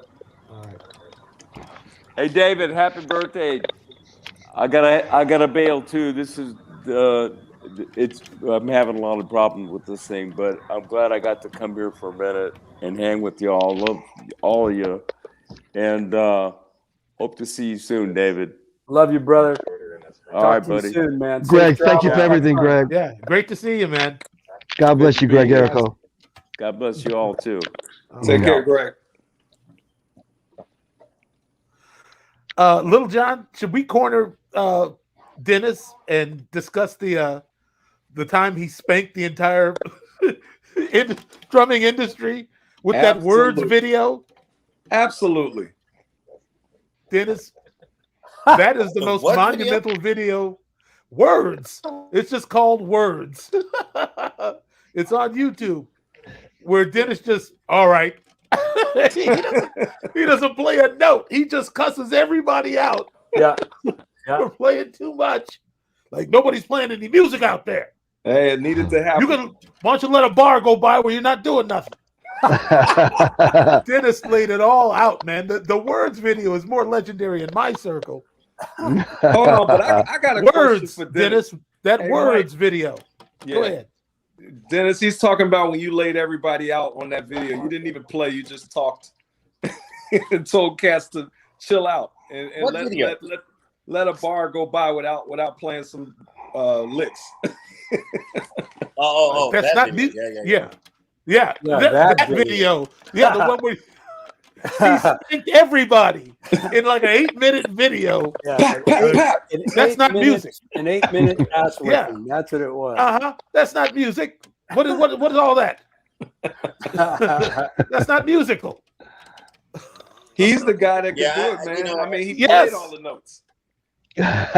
There's no more notes to be played after Dennis played them. Like, come on. Yeah, there's that, and then actually, Little John, you're the only one on this panel young enough and with the status to criticize your generation without them trying to jump all over you about it. Oh no, they'll hate me after tonight too. But I don't care because I know the truth. Well, yeah, I'm just saying. You are I'm the old. truth. They ain't listening at me. They gonna listen to you. They gonna listen to you. Maybe some the ones that really know what's up. I mean, I came up under Dennis and Dave and even you, Mike, and you know, like Adam went to school with me here at Berkeley. I'm over here teaching now, and you know, me and Adam met here at Berkeley in '91. Yeah, I guess. Him too. You and Jack. Yeah, you and Jack and Adam. Yeah, y'all can speak on it. The rest of us, they want to take a hit out on us. Hey man, you got to respect your elders, man. I learned from the best. That's the know, thing. and Dennis they is told me what was right and what was wrong, and I was humble enough to listen to them and take the advice and run with it. You know. Yeah, there's about 2 or 3 names in my mind right now that I know Dennis was talking about, and I'm not going to bring them out. But I was like, "Ooh, Dennis finally said it." You know, that's one thing about Mike Clark that always sticks in my mind all the time is that he really understood the tradition of the instrument and really respected it and talked about it all the time. And it was always in the conversation, you know. So the line of drummers, where you come from, you know, and you really should know that. At least that's what I was taught, you know. You should know where you come from, you know. Yeah. Real quick, because you brought Mike back up again, I actually texted him to ask Michael Bland's question about drum sets with no bottom heads on them. And he said when he played it that way, it's because that's how the house kit was. All right. Wow. Sound like an old church story. I mean, that's what most of our churches had. Yeah. They couldn't afford them. They couldn't afford a bottom head. Or they didn't take care of them. And that's all you were left with was the top head. That's right. That's like you familiar with this gospel record? Did we talk about Love Alive 2, Walter Hawkins? God. With Joel Smith? Absolutely. I remember looking at the inside of the album cover. They had a bunch of pictures from the people catching the Holy Ghost, and they had a picture of Joel, and he had black dots, like clear black dots on that kit. And so that's how I thought. Well, that's he how had you're the supposed two to rock small it. toms to the left of the hi-hat. Yeah. It started there and then it went all the way around. Man, he was one of my absolute favorites, man. Joel Smith. Absolutely. Legendary. Yeah. Another Oakland guy. Yeah. Yes. Some about the water in Oakland, man. I know, man. You know, it's becoming clear during to me that now. period, there was like so many guys. I mean, guys that I don't know. There was a really great drummer, Harvey Hughes. You guys ever know of Harvey Hughes? He was a Bay Area guy. So we used to get together and jam over at my house. Yeah, I had a little apartment in Oakland. We go over there and play. We would tag team on the drum set and, you know, tell each other, well, you play this, try this, add this. And then we would kind of go back and forth, you know, making up beats and all that stuff. And he played with Cold Blood for a minute. He was really, really great drummer. Yeah, Bay Area guy. He was Sandy McKee. Oh yeah. Yeah. I've heard the name. Yeah. Sandy McKee was like, you know, with Cold Blood. That guy was pretty sick. He played his hi-hat underneath his snare drum. Oh, right. So instead of your hand being over the top, it was underneath. Uh-huh. And he was really fast. A lot of speed and crazy beats and all kinds of crazy stuff. Did he play open-handed? No. And he never hit his sticks. Not that I saw. He was hitting the drums, not the sticks. You know. That's crazy. No, there was really great. There was a few guys that played like that back then. Tony Williams used to play like that. Oh wow! There's pictures of him where he would and Papa Joe used to do that. Oh but wow! The reason why he did it, the reason why though, because the hi-hat stand didn't go any higher. Right. Yeah, I've seen pictures. Yeah. Yeah. But if you look at like early Tony Williams, I mean like even with Miles, the hi-hat was like really, really low. But I remember one time at one period, Tony was playing with his left hand, his right hand is underneath the left hand. But it all depends on what hi-hat stand he has. That's the way Sandy McKee looked like when he played. Yeah. That makes no sense. Hey, Dennis, off topic, that Donald Blackman record, I always got to revert back to that because that shit is so bad. Who played bass on most of that record? Well, it was Barry Sunjohn that played it, but when we originally recorded it, Marcus Miller played on 2 tracks. I think it was the Def Hookup Connection. And that version of it, man, Marcus sounded like he wrote it, actually. You got to hear that. That was insane. And I right to this day, well, actually, kind of know. I found out the reason why Don took him off, but it was crazy, Wow. Yeah, Wow. I did hear a story that Marcus originally he killed it. Interesting. He killed it. But when we were recording it, like some of the parts, I had to go back in and fix some things, and stuff. And the guys were in the control room. I'm thinking they're listening to, my fixes or whatever I had to do. I go, wait a minute, those guys were looking at porno. They weren't even listening to me what I was doing. They were looking at porno. Yeah, we got it. Yeah, whatever. They're like, he got it. Oh man. Hilarious. Who played bass on Yabba Dabba Doo? I know it's synth bass, but is that Donald? Yes, Donald, yeah. Okay. But Donald played the original version on drums though. And that was pretty funky. Wow. Do you have that? Yeah. Come on, man. Dave, you played with Denise Williams for a little while, right? Yeah, I was her band leader for a couple of years. Wow. What was that experience like? Oh, it was okay. I mean, she was kind of out of her element. I think, when she started doing, singing gospel music, it was more in line with, the way that she thought and stuff, the way that she was. And so, it was a stressful time for her. There was a lot of pressure, I got the gig through Maurice White. Wow.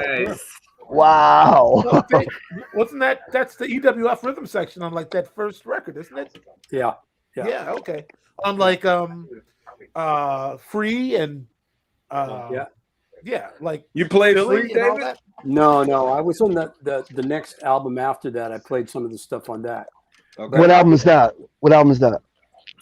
Is that the one after Free? I don't know. I don't even remember the name of it. I want to check that record Let's out. Hear for the Boys and all like that, or before that? It was Before that. It was before that. And so we did like 80 gigs with Earth, Wind, and Fire, like all over, man. We went all over the place. And so that's when Earth, Wind, and Fire was Earth, Wind, and Fire. It was, Freddie White playing drums and, Larry Dunn and, Don Myrick and all those guys, Yeah. And they were just Al McKay. They were just they treated us so cool. It was just fun hanging out and watching them do their thing. That was, I think, possibly some of the coolest live music that I've ever heard. No, they weren't playing with tracks, nothing like that, right? And it was just all just killing, playing vocals.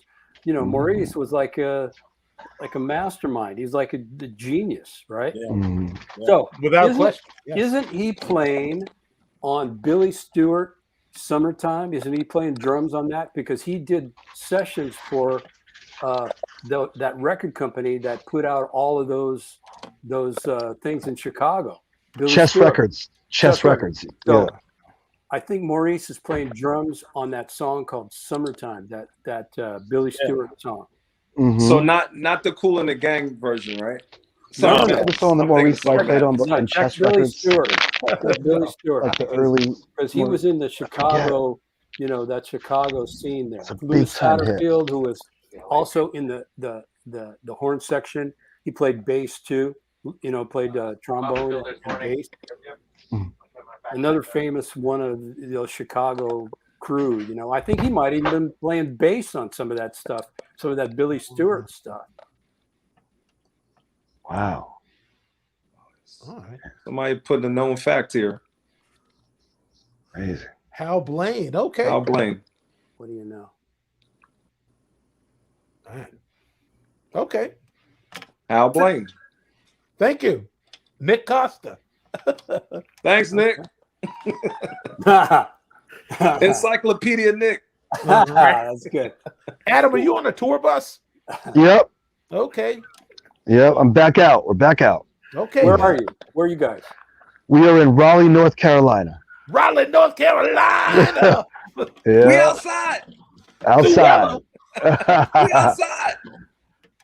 Hey, Yep. Dave, since it's your birthday, can we Can we talk about 779311, please? Oh, please. Okay, start talking. Go ahead. I want to So, know. I mean, everybody needs to understand what actually happened with this Lindrum program. Like, how did all of that come about? Let me just say this, Lil John. I tried to grill him on this already. There is a point where, well, I'll let him explain for himself. But I'm gonna tell this too. I was trying to get Morris to come on here and talk about this. He would be the guy. man. He would be the guy to ask about that because honestly, I don't even know how all of that came about. It was like some programming that I did on a Lindrum, and the next thing I know, it's on a Prince record, and you know, I don't know. One of the most iconic drum beats of all time. Yeah, right. Wait, so the Lindrum people contacted you to program some stuff for them? Did some stuff for them, yeah. Wow.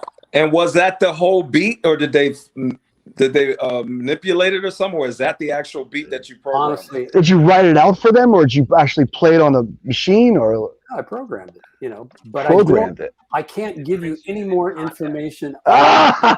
Honestly, it's not like Did you sign an NDA? You know, I didn't sign anything. No, but you have to ask Morris Day. But Wow. okay, so the hi-hats, you did program the hi-hats like that because it sounded like you anyway. As far as I remember, yes, it wasn't even something that was a big deal. You know, from what I remember, you know, it was a big it's a big deal now. turned into something. Yeah, it turned into something. I'll that's tell you for what. sure. Apparently, Bruce Forat owns Lynn now. Like his family went into when the company went up for sale. Like his whole family walked in and just said, "We'll take it." So I was gonna try to get with Bruce because he had quite a bit more insight into it. But You know, the Forat brothers, they used to have. I used to use Lindrums when I was working with Gino Vanelli. I had 2 Lindrums, and I had one that I had it all souped up because Gino didn't want to do any live drums. He wanted me to do only programming. What? So, I'm not I kidding. had sessions like that. So only programming. He says, You got if you can do this, you have a gig. So I wanted a gig. So I got into programming. I got 2 Lindrums, and one of them had all souped up. The Forat brothers would soup up your Lindrum so that you could have all of this. It was before touch sensitivity happened. So I could get ghost notes by, you know, the way that I had it all set up and everything. So I could replicate all this. So if you listen to a Gino Vanelli record called Big Dreamers Never Sleep. Yeah, you sent me the link for that. It's incredible. Okay. I gotta hear this record. Yeah, you do. It's all Lindrum with cymbal overdubs. What? It's on YouTube. I'm about to check it out. If you listen to a song called King for a Day, listen to that. Yeah. So that's what he wanted. So, and those guys were really forward-thinking kind of dudes. They're another one of those kind of guys that, you know, kind of people that, you know, they just think differently about things. We all know people like that, right? Mm-hmm. And so this was before you could sync the drums to tape and all this other stuff. You know, I don't understand how the technology worked, but they had it all figured out. So they synced these 2 Lindrums together. I had percussion in one, drum set stuff in another, and they ran it with a Roland master beat, and it all synced to tape and everything. So that's what we did, and it just programmed like crazy. We worked for hours and hours and hours recording and doing different stuff, and it was all programming. I did one live session for them, and that was when I first met them, and that's the Black Cars song. And then there was another one called Wild Horses, where it was a drum program, and I played hi-hat and brushes over it. And Gino would say to me, "Give me some of that jazz shit, like with the left hand, like the jazz drummers do, where the left foot is a voice, stuff like that." But it was all programmed. Well, my question would be, was the music already laid out? No. So they started with the programming? Those guys, they working with Gino was one of the coolest creative experiences that I've ever had, because he's a composer. He plays he's a songwriter, lyricist, plays bass, plays drums, plays keyboard. So he plays all this I stuff. had no idea. Oh no, he's a totally bad man. And so we would work on ideas. I would play beats. He would give me a lot of ideas. He had we'd work on one thing, and if it didn't go fast enough, here's something else. And it would just like that. That sounds like Prince. Yeah, it was like that. Very much like that, where you're just rolling. And just if it's not working, change the channel. Exactly. Exactly. So that's where I learned a lot about, like programming and stuff, and using because I was trying to replicate how I thought about what I would play, but with programming.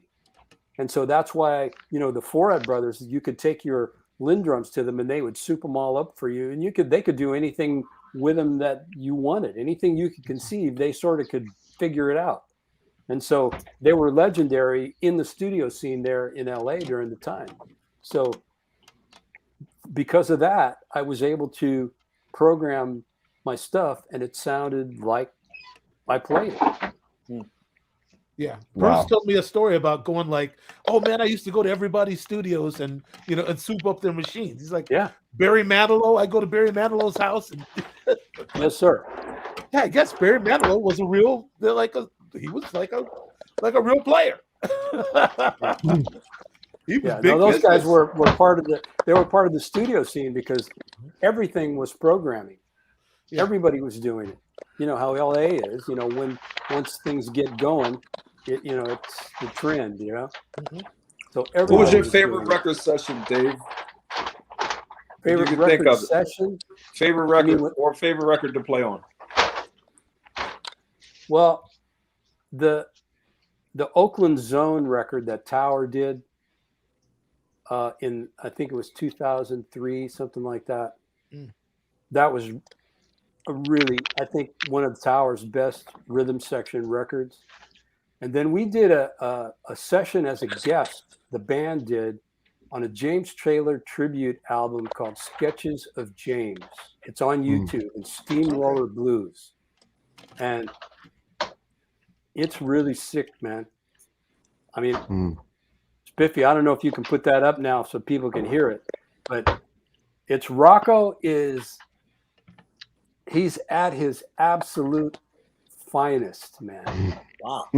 And the band is I don't know how to describe it. Give me the name again that I should search for on YouTube. Steamroller Blues.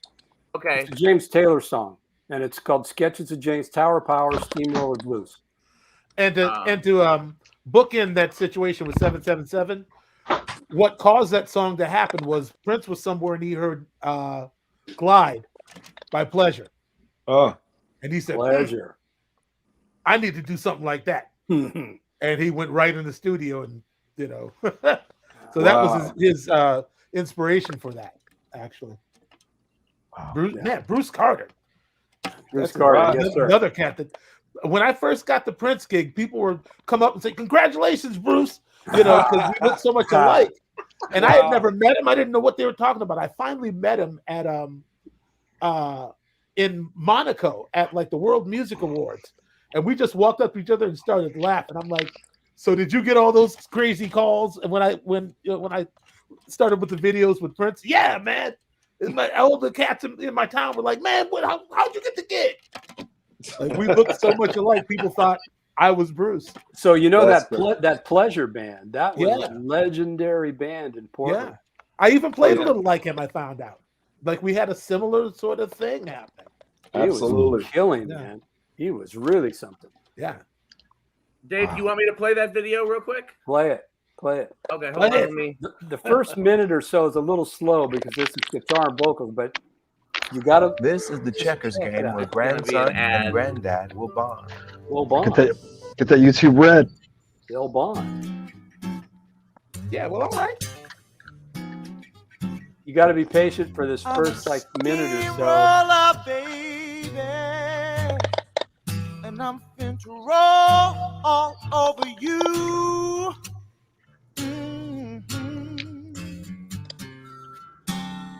I'm a steamroller, baby.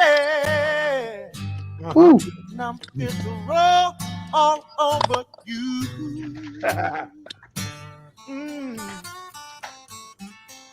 Said I'm gonna inject your soul with some sweet rock and roll. Who's that? It's Brent Carter. Shoot ya for love, Brent. rhythm, and blues. Here we go. Here goes.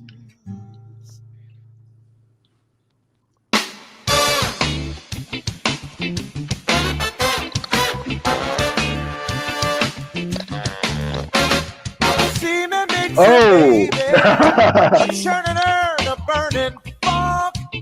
Yeah, I'm a semen makes a baby, churning her to burning funk. Yes, I am. I'm a demolition derby, a hefty honk of steam and jump. Hey, yeah, come on, blow for me,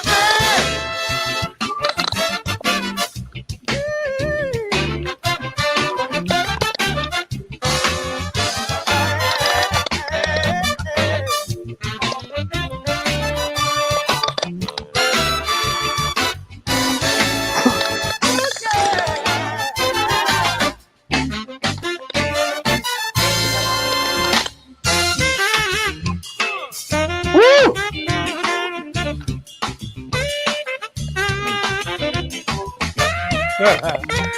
Yep.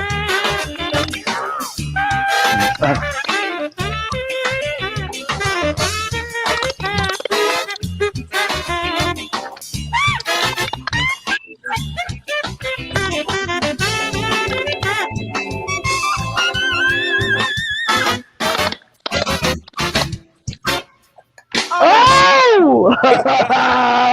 yeah.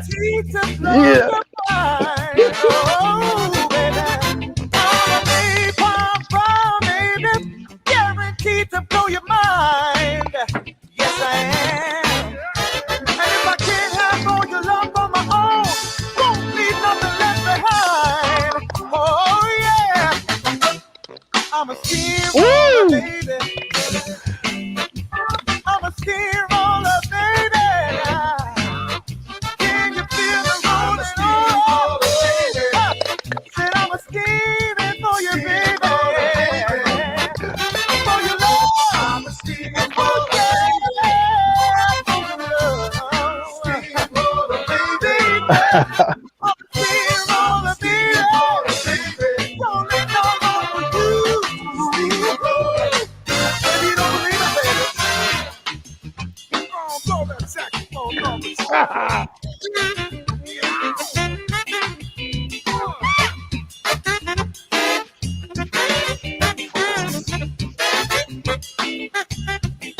Rolling for your love.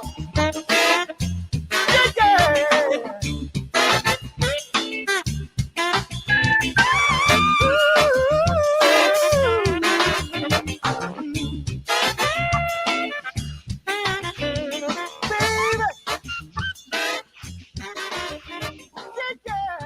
Yeah. You can't get tired of that. Yeah. Okay. Dave would play a groove like that on the E of the 2. Wow. On a 685. Oh my God. So check this out. We're rehearsing, and Rocco he's giving his bass a black eye. It just sounds so great. Yeah. we get to the session the next day, and he forgot everything. Typical Rocco style. And the producer is just freaking out. What are we going to do? What are we going to do? And so Mimi said, don't worry about a thing. It's going to be cool.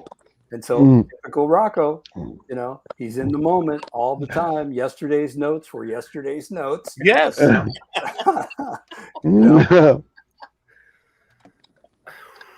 it's funny how some cats are like that. I remember somebody telling me a story about they said that Tony Maiden was the rhythm guitar player on like whose tour was it? Like maybe Paula Abdul or something like that. And she was getting upset because he was changing the guitar parts every night. He was one of them dudes. And the MD was, she kept telling you need to fire that guitar player, but the dude, like, I can't. he's so funky. You just gonna have to bear with it. Like Tony would come in and just pick up where he left off the night before and be doing something else completely. I'm like, that's great. Man, I love it. Michael, let me ask you a question. Does Sonny have a little bit of that gene? No. No? Okay. He might have a little, but I'm telling you, I mean, no. Sonny is the type of guy who, if it's a disciplined situation, gotcha, and everybody's staying at home, he's there. But if it's all bets are off, that's what I've heard. Well, yeah, I've heard a few of those moments. Yeah, well, look the context you caught him in. Yeah, you know, it's just in a hole in the wall in the same bar where Dennis came after his clinic. Like, what is Dennis Chambers doing here? I left Dennis's clinic, and he comes down to my gig, and I'm right. Like, all I was listening to was Blue Matter and loud jazz. So I tell him, like, you're not gonna hear nothing you don't recognize, man, because all I've been listening to is you. But yeah, all right. You know? No, you guys were killing that night, man. You're really fucking killing. I'm amazed that I could even play a note, man. That was bonkers, right? Yeah, it was bonkers. And Dennis was bad enough. The night Tony Williams walked in there, I was like, oh wow. You know, I had to seriously think about, like, maybe I should find somebody to sit in and sneak out the back. But yeah, I think the word was out. Yeah. I think you might have been spotted. Well, so real quick, if we got a second, I mean, I want to stay here and talk to Dave. I got questions I got to ask Dave, but before I forget, we have a couple notes from people that couldn't make it that I want to put on the screen real quick, if I can figure out how to do that. So let's see here. Nate Smith was supposed to be here tonight, and he couldn't, and he sent this very nice note to Dave. Let me put it on the screen. Tell me if that works. Yeah. So I'll read it aloud for the audio version. Yeah, for those of us who need bifocals. That too. I'm so sorry that I'm unable to participate in tonight's live stream, but I wanted to share a story. A couple years ago, I did a clinic in the Bay Area. At the end of the clinic, I opened up the floor for a Q&A, and Mr. Garibaldi raised his hand. I wasn't aware of his presence there until I saw him, and I'm so grateful, as I didn't know, as I would have been really intimidated to play for him. Oh, wow. He asked a beautiful and insightful question, and he graciously took a pic with me after the clinic. I was amazed by his humility, his genuine curiosity about drums and music. I was teaching the drum clinic, but in meeting Mr. Garibaldi, I felt like I walked away learning a very profound lesson. Thanks so much, sir. All the flowers to you. Well, that's all right. That's sweet. That's beautiful. I like that Nate Smith. Nate Smith is all right, man. And let me find the other one. Hold on a second here. That's really cool. Share. And he did a hell of a clinic too, I have to tell you. Oh, if you got it, hold on to those stories if you remember any stories from that, because we want to hear them. So here's from Andy Newmark. Is it on the screen? Can y'all see it? Yes, there it is. But read it. I have always loved Dave's playing. I was in a band called Hammer, and we opened for Tower Power and Miles Davis at the Fillmore West in 1969 or 1970. I already had the first Tower Power album, so I was very familiar with Dave in the band. I was excited to be on the concert bill primarily because I knew I'd be able to watch Dave play up close from the side of the stage, and as an added bonus, also watched Jack DeJohnette play with Miles. Miles headlined. Dave really swung the band. I loved how he incorporated all the horn accents into his beats while maintaining a beautiful groove. Very musical and understated. Go Dave. Yeah. And then the other thing, if we have a couple minutes to spare, and again, I've got some questions for Dave, and I want to have many more Dave stories, but I also want to give an opportunity, if it's okay. If you guys remember, a lot of us came together the first time around for the Clyde Stubblefield tribute. And if you guys remember Trevor, who is putting together the documentary, his father was one of Clyde's closest friends for the bulk of his life. And Dave is one of the few drummers that Clyde looked up to. So I wanted to ask Trevor's father, who's a drummer named Joey Banks, to just stop by for just a couple seconds and share what Clyde's feelings about Dave, if that's okay. Yeah, where is he? He's right here. Hold on. Unmute your mic, Joey. Unmute your mic. All right. Hey. So, how you doing, everybody? Hey, I've been watching, listening the whole time, and I'm in awe of every person's abilities on this panel here. Very inspired by a lot of you. So pleasure to be here. Thanks, Dan, for getting me on, Dan and Michael Bland. Appreciate it. Yeah, man. Yeah. So Dan texted me earlier today, and he's basically said, "Do you have any? What would Clyde have to say about Dave Garibaldi?" And I know firsthand he loved Dave Garibaldi. You guys were both Yamaha guys, so I'm not sure if you guys ever crossed paths or not. But absolutely. Yeah, and we had weekly on the actual post. Weekly card. I heard somebody else talking. Is that me or is it? You're good. All right. We played cards on Sundays. That was his thing. He really we had a group of people that were close friends of his, and some musicians, some not.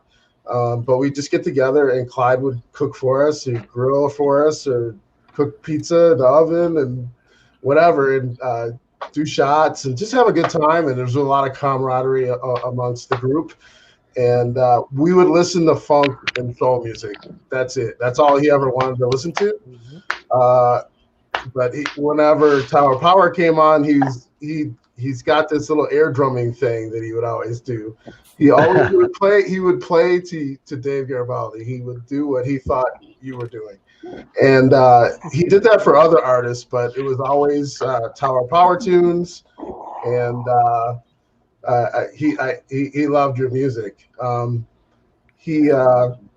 Again, I mean, I was very inspired by you, but Clyde, he had his favorites, and he definitely responded to the Tower Power music. Your drumming specifically, David. His that I Got the Feeling track, from 1968. Mm-hmm. You transcribed that, right? You did a chart for that, yeah. I did a transcription of it. But you listen to that. I mean, that's like studying. That's like, listening to Tony Williams or Elvin or, Max or anything like that. It's like that, when you listen to that. And he's the guy, man. He had invented so much of the language that we use. It's Yes. stunning, man. But that particular track, yeah, still, they'll be listening to it. It'll show up in some sort of pyramid they'll find with that on there, and they'll go, "Whoa, what's this?" Yeah, absolutely. Time capsule or something, yeah. It's art, and it deserves to be seen as art. Funk drumming at the highest level is art, and a lot of jazz cats or I want to say they don't understand the art, the artistic, of how incredible that music is, and I love that Dave said that, and you refined it, Dave, DG, like you took what he did and you refined it. Oh, well, you're very kind, man. I appreciate that, brother. Thank you.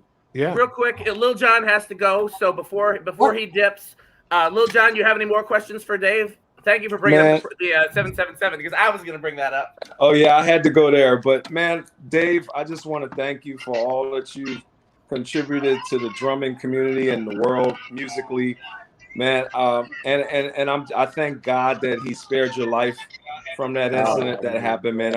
We were all praying for you, man, and hoping that you would pull through out of that. And it's just good to see you in good health and all, and still playing like a motherfucker. And man, inspiring us, man. I'm glad I could come through here. I'm over at Berkeley teaching all day long now, so I gotta crash and get up really early in the morning.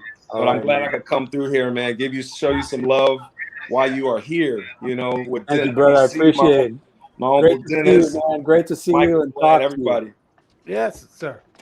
Yeah, bro. Thank you, Johnny. Glad you could make it, man. You know what it is. And Yeah, Dan, thanks sir. for having me here, man. Jack, what's up, bro? I don't know you like that, but I know your work, man. Super dope. We got to hear from Thanks. Jack before the night's over for sure. We haven't heard Yeah, he much hasn't from him said a yet. thing. he said a couple things early on, but then Okay. But Yeah, much love, everybody. Peace. Right on. back at you, brother. Yes. thank Happy you, John. birthday, David. Happy birthday. Thank you, brother. Thank you.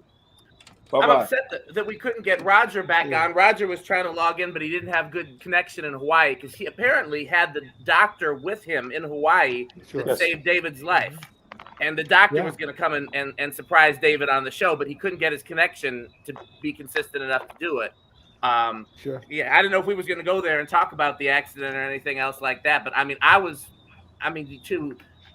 that Dave is still, not only can he still play, not only did he survive, but he can still play, but he's still out there touring and still just as strong as ever. I mean, it's such an inspiration that God is not through with him and his work. Yeah. And it's such an inspiration, to see somebody come through that, their purpose. I mean, that means that his purpose is bigger than everything that he's already done, which is already like his catalog already. I mean, if we didn't hear anything from Dave past 1980, he'd be on the Mount Rushmore of funk. But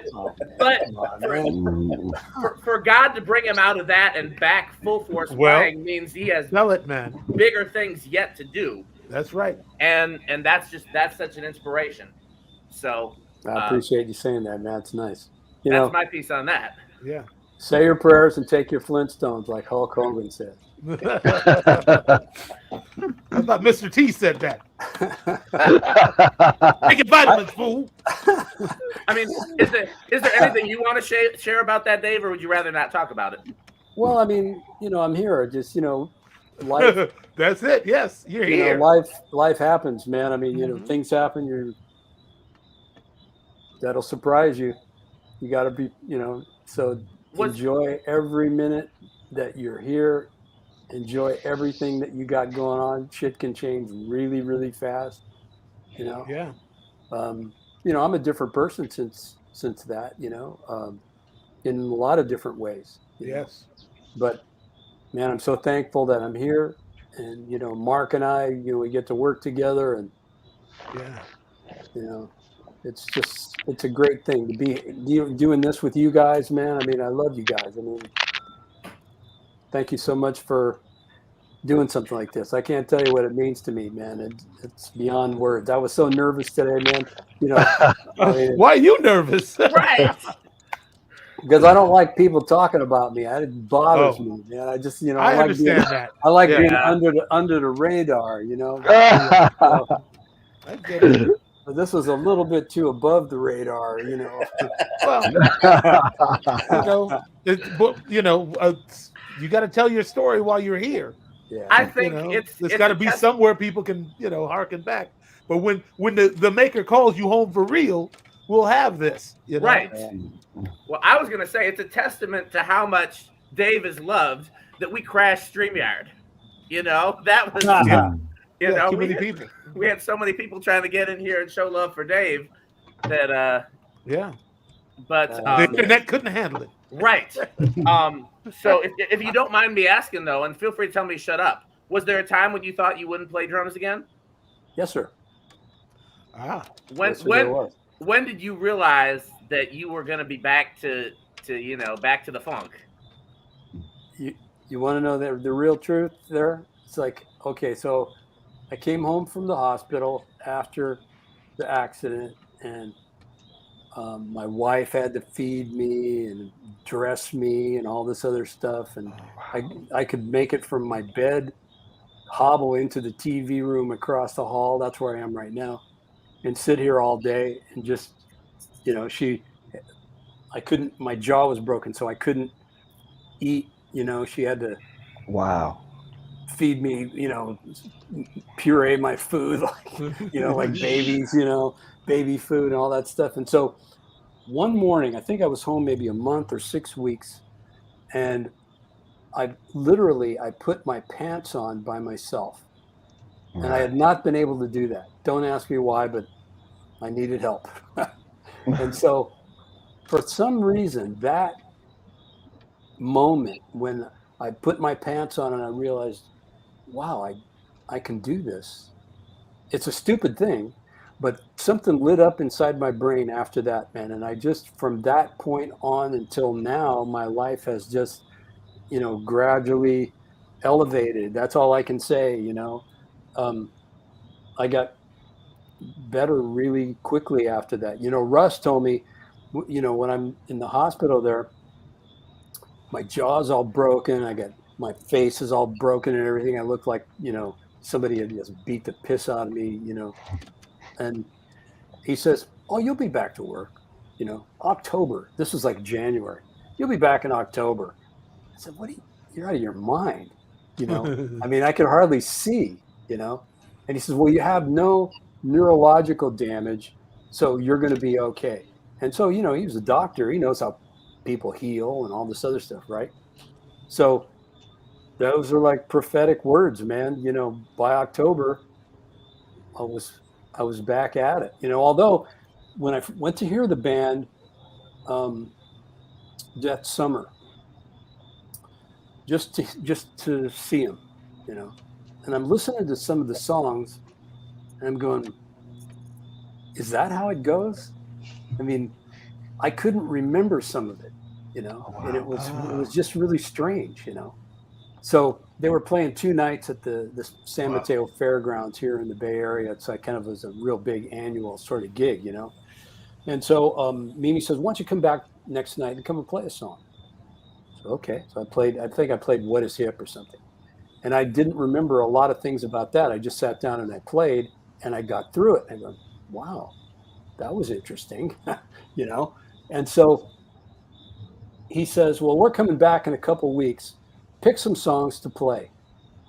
All right. So I picked a song or two, and I was at home practicing, and I couldn't remember how the song went. I had to watch YouTube videos of myself playing to remember the arrangement. Wow. And so it took 2 weeks, and I worked at it every day to try to just get my head around what the arrangement was and how to do all this. And so they come to the, you know, in town, and I go over to the gig, and it's time for me to play. I don't know if I'm going to remember what the hell's going on. I said a little prayer before I went out there and played, and everything was there. I was stunned. Then when I did come back in the band, we rehearsed for a week up in Sacramento in preparation for the 50th anniversary show. And we picked songs and, you know, big playlist and that kind of stuff. And I remember that week, I realized I couldn't memorize very well anymore.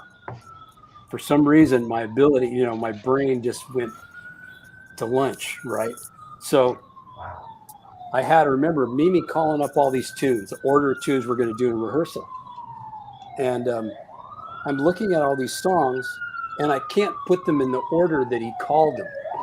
And I was trying to do that, and I couldn't make it happen. And it was so frustrating. And so I just went about the slow, you know, it was a slow process of just learning the songs and rememorizing things and all that stuff. And so I had my little book of charts. I still got them in my briefcase. My backpack is right here. I still have it, that I bring with me all the time. I don't have that problem now, but it took me from February up until we did the gig in June to really kind of remember a lot of the stuff, you know? And so I'd have to have charts with me on stage and all this. It was just the craziest thing. And I really was upset about it. And so, but Marc and Roger, they told me, "Hey man, don't trip. Just come back and do your thing.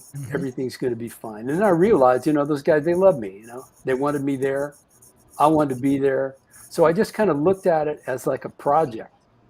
You know, I didn't think about it whether I was just destroyed or anything like that. I thought, well, I'll just take it as it comes, and whatever happens, happens, you know, and eventually it all returned, you know, Yeah. in some form. There's still a few 16th notes lost out there, you know? But I got new ones. You know, I replaced them with some new ones. You know? Cool. Wow. I mean, I should come have you speak at my church and tell that testimony, because that's just, I mean, it also kind of parallels. We were talking about Clyde a little earlier, and when Clyde hurt his hand and worked his way back into playing, and he ended up having to tie a drumstick, or Joey can tell me more about how he actually did it, but he couldn't hold the drumstick in one of his hands, so he had to figure out another way to affix the drumstick so he could get back to playing, you know. But he got back to playing. Yeah. Did the hand heal? Clyde's hand? Yeah. Yeah, the amputation's healed, but Dan's correct. I directed drumline, and actually, when he first came back from drumming, he used a marching stick on the right hand with foam around it that he could grip. And he thought about using the triplet glove. I think Bernard Purdy had a triplet glove where you could put there's grooves in the different fulcrum areas in your hand, and they stay to your hands, and it gives you the power to grip the stick. And oh man, he tried it and he didn't like it. He just wanted to have a real stick in his hand. So he was actually, you could see in some pictures on his website, Facebook page, of him holding a marching stick, playing his right hand. His left hand was still there, and the magic was in his left hand for sure. So the left hand with the right hand, and he adapted to that. And then eventually he started using regular sticks when he started playing, when he started healing a little bit more. But yeah, it was a freak accident. I mean, it was a cooking accident that he had, putting food in the oven, a pizza in the oven, burned his hands. Old school cat, just didn't get it taken care of. But 6 months later, his partner noticed that his fingers were black, and and they tried to save it. He had a couple of really painful surgeries that try to save his fingers, where they had to put like tubes down his neck to get because there was no circulation going to his hand, so it wasn't healing. So yeah, it was rough, man. I mean, I was there through that period with him, and it was a tough time for him. I mean, he had some other health issues before that that kept him kind of on the couch for like 2.5 years that he didn't play. And then we started the scholarship series and whatever, got him back up and running, prior to his death. But yeah, it was, the amputation thing was kind of crazy. Gee whiz, man. Yeah. But he worked his way through it, and he's an old school cat. He's like, it didn't really slow him down. It didn't really stop him from drumming. He kept on going the best that he could, with what we had figured out would work for him. And I just want to say, Dave Garibaldi, we share a birthday. My birthday's November 4th. Happy birthday, man. Scorpio. Happy birthday. Thank you, brother. My wife's birthday today, so shout out to my wife, Kelly. Oh, man, that's great. Who's Scorpios coexisting for long periods of time. But I'm a fan of all you guys. And again, I'm not going to say anything after this. Adam, love Lettuce, man, So Alive crew, all that stuff, man. But thank you, man. I love the Lettuce stuff. Dennis, thanks for the little video snippet you did for me with my son when you taped your video for the movie, when you did your interview.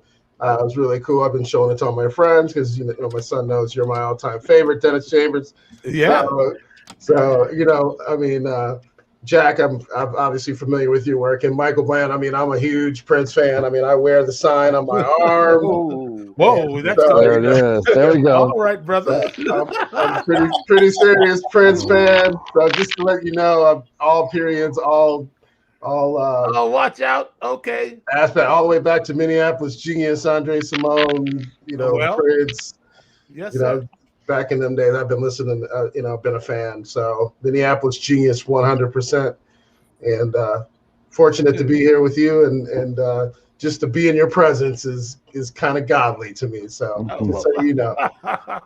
Thank you, Dan Spiffy, for getting me on. I'm going to let you guys go. Yeah. Dennis Chambers, David Garibaldi, happy birthday, man. You've been same to you. Huge inspiration to me in my life as a drummer. And Dennis, all you guys, man. Peace. Thank you, Joey. Thank you. Good to see you.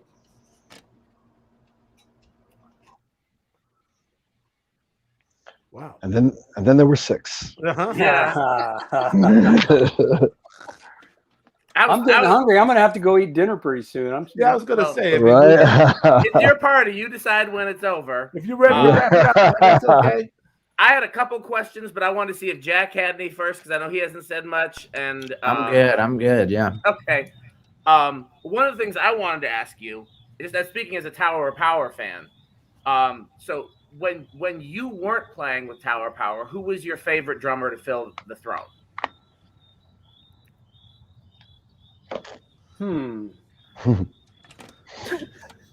Well, you know, they all did a really great job, all of them. Uh-huh. But you know, the music was different. It was different because the drumming was different. You know, drums are central to what that music is, and so Yes. you know, my concept was, you know, the songs. You know, a lot of the songs concept was built on the way that I played, and so the guys that came in, they had to do. They couldn't do you, so they had to do their own thing. Well, they tried. You know, you know, and I'm not saying it's hard to say. I mean, I don't want that to sound negative, you know, because I know all those guys, and you know, Dennis even did it, you know, and they loved him. So you know, yeah, that's a tough question, you know. I mean, Herman does a really great job. I think I Herman was plays the hoping you'd band. bring him up. Herman plays the band really, really well. You know, he doesn't try to be anything other than himself. You know, I think it's real cool. You know. And the reason why I was hoping you'd bring him up is because the first time I saw Tower of Power live, he was playing drums. It was Roger's like first or second gig, and it was right before you came back, and Herman was on drums. And actually, one of the first Tower of Power records I bought was Sold Out, which was him, I believe, on drums. Yep. And so then I was going to just kind of ask, because again, obviously I love the original you and Rocco, and that's the Tower of Power sound. But I also have a lot of love for that very different sound, particularly like that record and that era. Yeah. And I've heard you play some of that stuff after you came back, and you approach it very differently, you know, because you approach it like David Garibaldi. And I just kind of wanted to ask, like, not how do you feel about that, but just like how do you feel putting your approach on that particular era of music? Because I mean, from the times I've seen you guys, you still do a lot of like those songs, like you'll do Sold Out and some of the other songs from that era. And do you have any particular feelings about your approach to those songs? I just wanted to play the songs my way. I don't know, you know, and yeah. You know, really, I mean, because I wanted to. Yeah, right. Exactly. You know, I mean, and with respect to, you know, to those guys that played, you know, on the original songs, you know, Mimi never said to me, I want you to play. He never says that. Never. That is in the I never want you to play a certain way. He never says that to me ever. You know, you just open-ended. You just play. You know, you do what you do and interpret the song. So that's just like if I was on some other person's gig and I was interpreting the songs. It's the same, you know, the same kind of deal. You know, and the originals. Respect to those guys for doing the originals. You know. But I didn't want to do it like that. I wanted to do it the way I heard it, you know. You know, I have to say, man, like I remember we went to dinner one time. You took me out to dinner. When I did? Francisco. Yeah, one time. We were sitting around the table, and I'm sitting there telling you, man, like I was asking you about your feelings on coming back to Tower of Power, and I think you were really far removed from it at that point. Because you were doing other things, and I kept saying, "Man, you got to go back. You just got to go back," because I've heard a lot of those drummers play that music, and it was nowhere near the same. Yeah, and it shouldn't be the same because it was different guys, but it was like you and your sound. It was a part of the reason why that music worked. Absolutely. And I remember, and I'm not going to name any names, but I remember being at a NAMM show one time and went to see Tower of Power. You weren't there. And, you know, when I was like, okay, I had enough of this. I'm leaving. When I got to the door, I met Sheila E. at the door. We're looking at each other and going like, well, what do you know? Where are you going? Where are you going? Where are you going? I'm like, well, you know, one of us said we're getting the hell out of here. And the reason why we said that because you weren't there. You were totally missed. And again, like you said, no disrespect to the other guys, they did great jobs. But man, what you contribute to that band make it what it is. I appreciate Well, it. well, you're the composer. He composed those parts. Yeah, It's a whole different thing than playing the parts when you're the writer of those parts, the creator of those parts. You know. Yeah. I mean, because even when I had the opportunity, thanks to you, to do it, I came in, thinking that I had to play, that vibe, but I played it the way I felt it. Yep. But it was still, it had to be that vibe, because anything other than that, it was like playing for me to play Asia and not play it the way Dad did it. I mean, Right. You, man, your sound and what you do is freaking incredible, and you inspired. Dennis, come on, man. Okay, thank you. No, but I mean, Wow, you inspired. Whether people know it or not, you inspired a hell of a lot. Anybody that play, syncopation funk, it's right out. It's from you. It's from people like you, Mike Clark, and TRiBUTE. Yeah. And thank you, brother. Thank you so much, man. Wow. I don't know what to say after that. Shit. That's why you scared the crap out of me when I found out about that accident. I was like, oh, right. Yeah. Like ringing the crap out of your phone, man, just to make sure we're still connected. Yeah, everything's good, man. Yeah. Everything's good. But Tower, man, is like the way that we think about the music. It's kind of like a big drum set, kind of, and you kind of orchestrate the arrangements around the rhythm, around the drum set, so that everything sounds really, really tight. And I kind of orchestrate all my parts so that it incorporates everything in there. So I think about, I really dig Sonny Payne, right, with Count Basie. I used to listen to those recordings. I saw him play with Basie and all that, right? And I love the way that he set up figures and all that stuff. So I tried to be like a James Brown drummer in Count Basie, kind of, thinking about like that with Tower of Power, where it's like it's like a big band, but then you got some funk going on, and you orchestrate parts and play the figures and all these things, so it's just not a static, kind of drum beat, but you orchestrate something that fits, that kind of touches on everything you hear in the arrangement, You kind of answered the other question I was going to ask you, and Dennis kind of alluded to it too, which was like, and again, you guys correct me, because everybody here is much more expert than I am, but to me, like he mentioned Jabo, we talked about Clyde, talked about Mike Clark. You're one of the guys that like is really an originator of what you do. Like, you're not copying anybody else. You did it first, and really are one of the first people to do, what is now standard for funk drumming. And, we talked about Clyde, how he said that his inspiration was listening to Trains. And that's where he got the ideas for the things that he did, was listening to the Trains, listening to the Washing Machine, stuff like that. Where did you get the idea for the stuff that you originated? And you sounded like you were kind of answering it saying it came from horn arrangements, but. Well, you just make up stuff. I mean, when I saw James Brown, the first time I saw James Brown was that Live at the Apollo band, the one that's on Live at the Apollo album. I saw those guys, and they were serious, man. I mean, I never seen anything like that. My friends and I, we went to the show, we went to the rehearsal. We walked in early and they were rehearsing, and we walked right up to the stage. They didn't say shit to us. And then, so we just sat there and watched them do their thing, and it was stunning to me. And I kind of like thought right at that moment, watching those guys, this is what I want to do. I want to do this,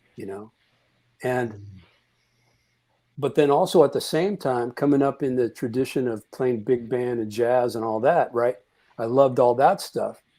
And so my idea was to it's typical Bay Area, man. You combine all the things that you're hearing and you just invent something for yourself. That's the way all the guys here were doing, So my vision for myself was composing beats and coming up with, parts to the songs and all of that stuff. Because after we did the first album, that first East Bay Grease thing, I realized I had a really limited vocabulary.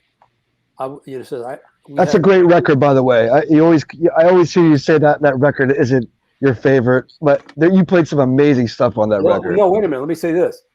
I wouldn't say that it's not my favorite. It's just was the beginning of everything. Right.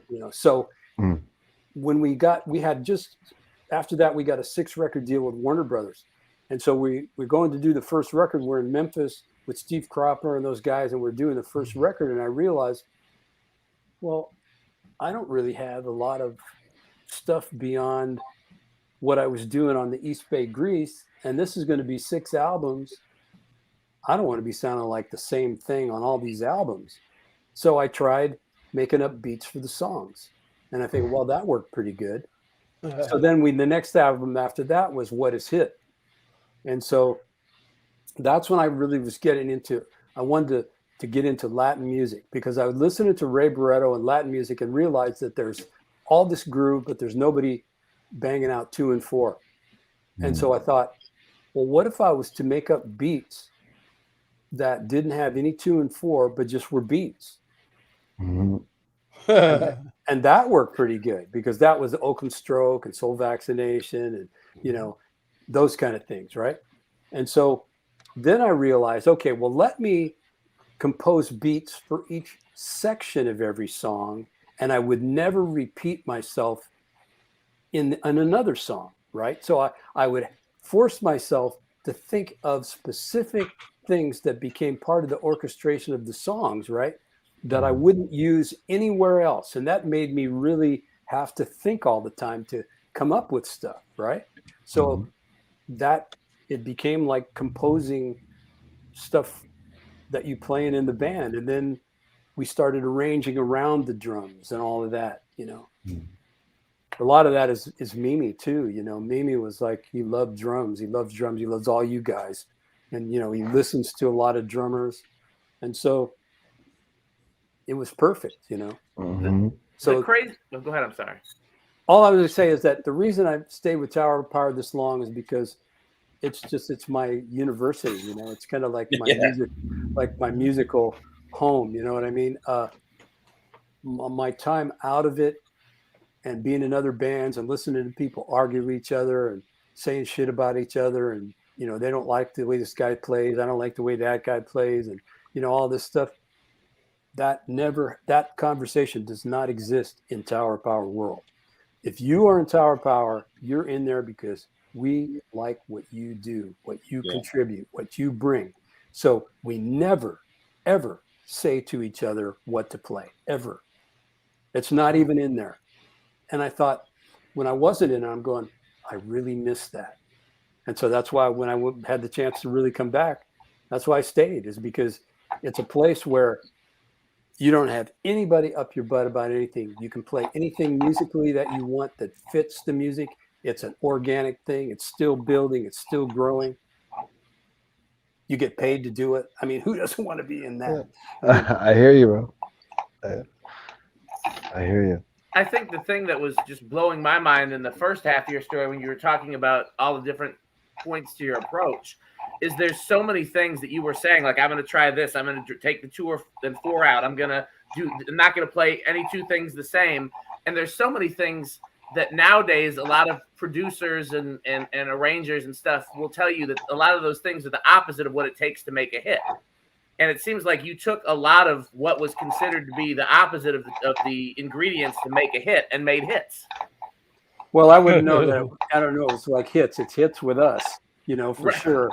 But I don't listen to that kind of stuff, man. I don't follow trends. I'm not into that kind of stuff at all. I think that, history shows that we study the work of individuals, not people that are following trends, right? So you study, guys that are themselves, artists that are themselves. You can go to the Louvre in Paris. You can go to the Vatican Museum. You can go to the Uffizi Gallery in Florence and see all this incredible, incredible art, right? That still speaks to us through all those generations and through all those years. People are still learning from it and still getting excited by seeing it. right? Mhm. And that's because those individuals were being themselves, just like all of us here in this little panel. And so the thing is if you're yourself, you make your own rules. You don't worry about that stuff, right? Look at Prince. Look at him. I mean, there's a great example, you know? Absolutely. Yeah. Took the bass out. Yep. Mhm. Here, before, go ahead. I was just going to add this because it just popped in my head when you said that. Levi told me about. He said, "Man, Prince spent like $20,000 to bring in an orchestra for When Doves Cry," and he said the most expensive, hardest decision he ever made was muting that orchestra. You know, he had already taken the bass out. I mean, When Doves Cry is an exercise in minimalism, but it didn't start out that way. He just kept taking stuff away, and he said, Prince said, the hardest decision I ever made. I spent $20,000 to get these cats to come into play, and then something in me said, it's not right. Yeah. And I just muted the channels, you know. Unbelievable. Yeah. That's amazing. I think if you follow your instincts, your instincts will always lead you to yourself. And so if you follow that, right, that's where the best results will always be. Yeah. Preach. Mhm. Yes, I mean, sir. I don't have to preach to you guys. You guys know all that.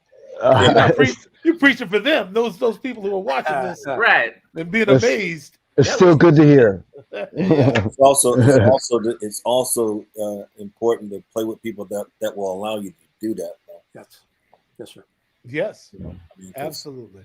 I know each one of us have played in situations where somebody want you to do or play like something else, or you called to do a recording date. They want you to be Steve Gadd. When I lived in Los Angeles, it was, and I still have a lot of friends there. They do well. But to me, it was the most unmusical place that I had ever lived. Yeah. And it wasn't bands. It was all freelance. There wasn't any bands to be in. It wasn't where, you get together with a group of people and you build a concept and you build a relationship and, that kind of thing, and make your music together, for a long time.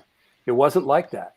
And it just kind of blew my mind, how they did things there. I want to be in a band. I want to have a relationship with people. I want to look across the stage and see guys who I love as people. And to me, that's, the end result of that is so powerful, Yeah. Mm-hmm. It starts with the love. I can relate. Yeah. And Dan, he's saying what I was trying to tell you earlier.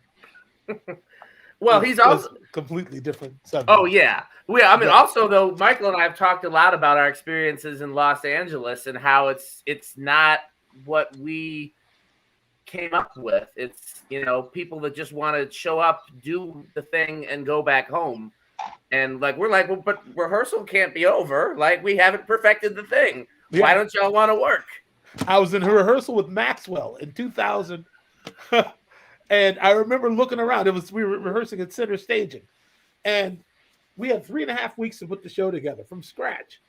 And within the first couple of days, I saw some people like, well, okay, rehearsal's supposed to go till 8.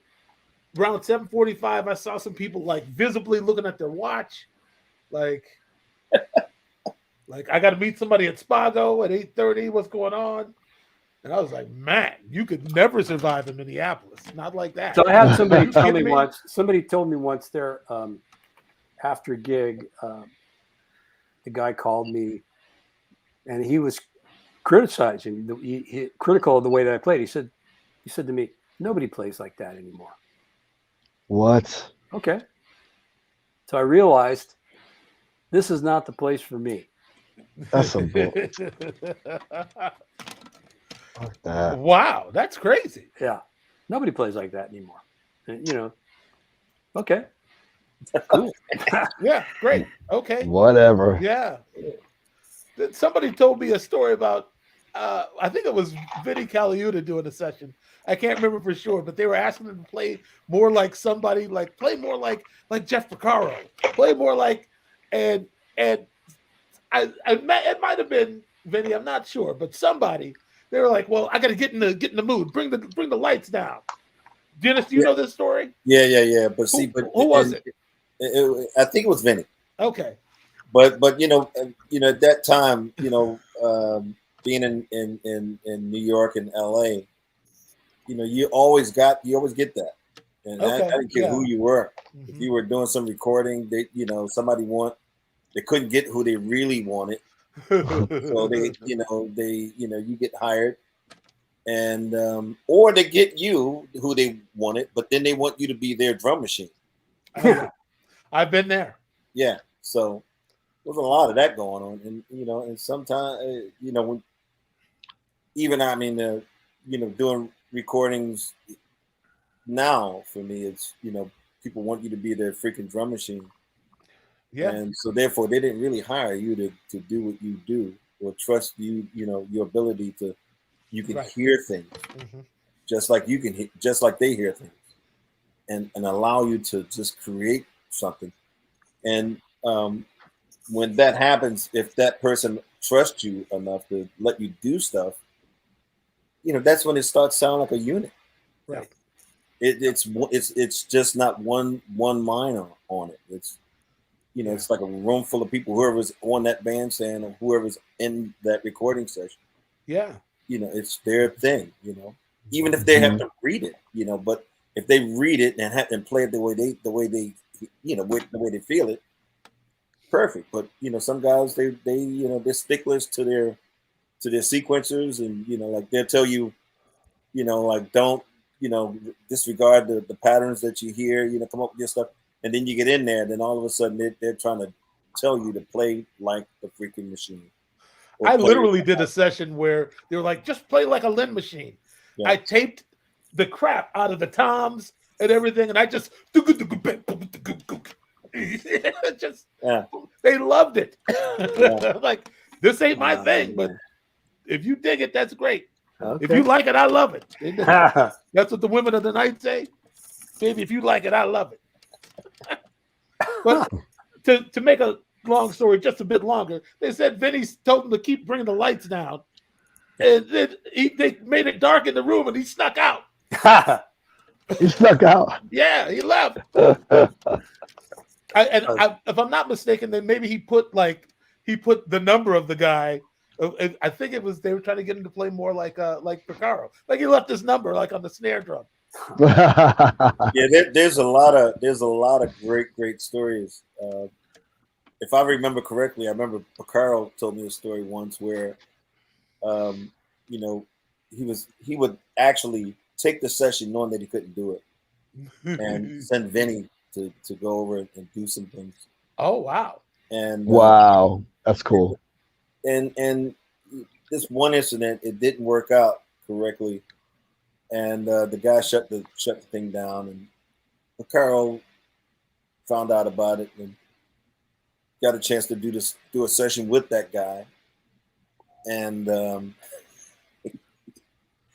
he's in the middle of a take, and the guy's like bothering Jeff a little bit about how many takes that they had to do. If I remember that story correctly, he got up, said he had to go to the bathroom. He went down. You can hear the doors shut.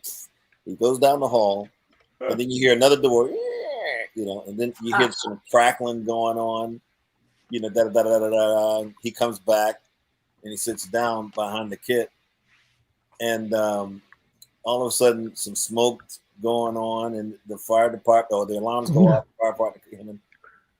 Jeff went and took a leak in the back of the guy's rig. Whoa! Okay. Wasn't expecting that. Yeah, he took a leak in the back of the guy's rig, and he just basically said that was for Finney. So that's the kind of guy Jeff was. Well, I like that. Jeff was something, man. Yeah, Jeff, he was a character. Yes, he was. Hey, fellas, I gotta go eat. I have to go eat some dinner. We gotta get TV. Do you have time to answer Mark's question real quick? I don't want to leave him hanging if you have a I second. use a remote hi-hat on the right side because of you. Whoa, okay. Where did you get that idea yourself? Well, I don't know. You just get inspired. You want more comfort. So I started doing the hi-hat on the other side. I don't know, in the 70s or something, late 70s, kind of. They had a remote then? Yeah, well, you just make it up, Or you just kept them closed? I had some some Rogers gear, and I just kind of put together a remote, closed one, on the right side, and I realized how much comfort there was in it. So I would kind of use it in periods, and then I realized, well, there's a lot of value to this, playing with your hands open this way, and so I started more and more. Now about almost 100% of the time I'm playing on that hi-hat, and then if I want to do open hi-hats, I'll maybe move my hand over or do it with my left hand. I kind of like made up a whole bunch of sticking ideas and movement patterns that allow me freedom, and get the things in it that I want, But it just seemed like it seemed like comfort, I remember when I was coming back from the accident, I'm watching a Steve Gadd video. He was at the Blue Note, I think, with Chick, and the camera was up on him, and he's playing his ride cymbal, and his left foot is quiet. And you're taught when you play, you're going to play your ride cymbal, you got to have your hi-hat going too, And so I'm thinking, why is he doing that? Because I was having trouble. My coordination was a little kind of twisted from the accident. Things weren't lining up right. And so I texted him. I said, can I talk to you about this? And, he called and we had a conversation. I says, why do you do that? And he says, because it's comfortable. Uh-huh. So, he's not thinking about a rule when he plays. He's thinking about comfort. And I thought, well, that's how I should be thinking, right? And so I left my left foot out of some stuff that I was trying to do that I had always done that I couldn't do anymore. And all of a sudden, everything was fine. Everything was comfortable, Huh. So comfort, man, it's all about that. And, Steve, his thing is he wants to be comfortable, but he also wants everybody else that he's playing with to be comfortable as well. He really actively thinks about that. How many drummers think about the comfort of the musicians that they're playing with? Yeah. That's a the pretty good ones. interesting. Yeah. The good ones. The good ones. Right. Yeah. The good ones. Right. But I thought that was like a profound thing. He just was the way he explained it to me was just, well, it's comfortable. I thought, okay, no mystery there. Yeah. There's the reason for the second hi-hat. It's just comfort. So were you the first to ever do that? No. Is that another Dave Garibaldi originator? I don't think so. You didn't get it from anybody. Was anybody doing it before then? Not Dennis, that I do you know. know? I don't Not that I know. I mean, Lenny White played open-handed, but it's not the same. It's all the same. It's different. Yeah. I don't know. It seems like another thing we can credit Dave with. Don't do it because, I'm not taking credit for any of that stuff. And you have to tell him don't. But it's dude, you have to tell don't. It's such a great thing, though, because when the guy commented that, I was like, okay, technical question. That's not really how I want to go out on this episode, but okay, we'll make sure we get it in. But it turned out really not to be a technical question. It was just you didn't pay attention to the rules. You did what felt right. And that's kind of been your legacy for a lot of the stuff we talked about. But I think, isn't that what this whole thing, all the guys that have been on here for the last 3 hours, isn't that it? Is that everybody just kind of does things the way that they feel they should be done? Isn't that true? Yeah. We played a gig. We did the Pori Jazz Festival in Finland. We've done that a few times. And then one particular time was with the Umo Jazz Orchestra with Lenny Pickett as the featured guest.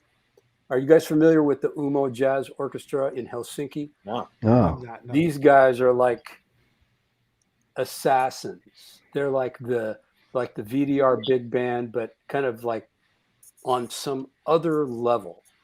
And they're classical musicians. They play jazz. They can do everything, but they were just so killer. And the drummer's name is Marcus Kettola. He's still with them. He had the most crazy setup. I can't even repeat to you what it is, how he set it up, but it was nothing conventional like you would set up a drum set. And he killed that band. It was so good. I said to him, what's with your setup? How do you do that? And he said, well, you've been doing it for such a long time. He says, well, I just thought, move this over here, and this feels really good, and this feels really good, and that feels really good. It's like, you have the furniture in your room, your wife gets it all organized, but then you don't like the way it is, so you change it all so you're comfortable, Right. Yeah. It's kind of like that. And I'm thinking, that makes so much sense to me. You have the gear, set up the gear that goes with your conception of how the music should be played. It's like a whole organic sort of thing. And I'm going, that is brilliant, man. That's what I'm catching from Dave. It may have been a technical question, but the person who you asked, the person who was asked the question is a person who starts with what they feel first. The extension of his process is whatever the technicalities happen to be. That's what I'm catching about Dave. It's the inspiration first, and then it's how do I get there? Well, that isn't, but isn't creating how you really learn your lessons? Because you don't take your lessons to a gig, you take concept to a gig. And so when you study, I'm not going to go, I tell my students, you're not going to go on your gig and you're going to play permutation study number 12, exercise 3. You're not going to do that, right? You're going to understand that you are learning concept, and that concept allows you to create. And then when you create, then your lessons become usable information, right? And it's like a doctor, like Dr. Russ, we've had this conversation, when he's in the operating room, he's not consulting his manuals. He knows what he's supposed to do. He's creating with what he's learned to provide a solution for the thing he's presented with. And it's the same thing that we do as musicians. You go on the gig, you're presented with, call it a problem, how to play the song, how to get through the song. And so you create a solution to get yourself through the tune. Yes. Isn't that what jazz musicians do? Is that they create all the time, right? And they create their language by creating with it. When we learn how to speak, we learned a couple of little words that our parents taught us, right? And then we more and more and more and more spoke until the language became our own. And then you create with it, right? It's the same. We do the same shit with our instrument, Yes. But everybody doesn't have vision. Everybody doesn't have that spark that leads them that to the solution. Some people are really, we take for granted artistic,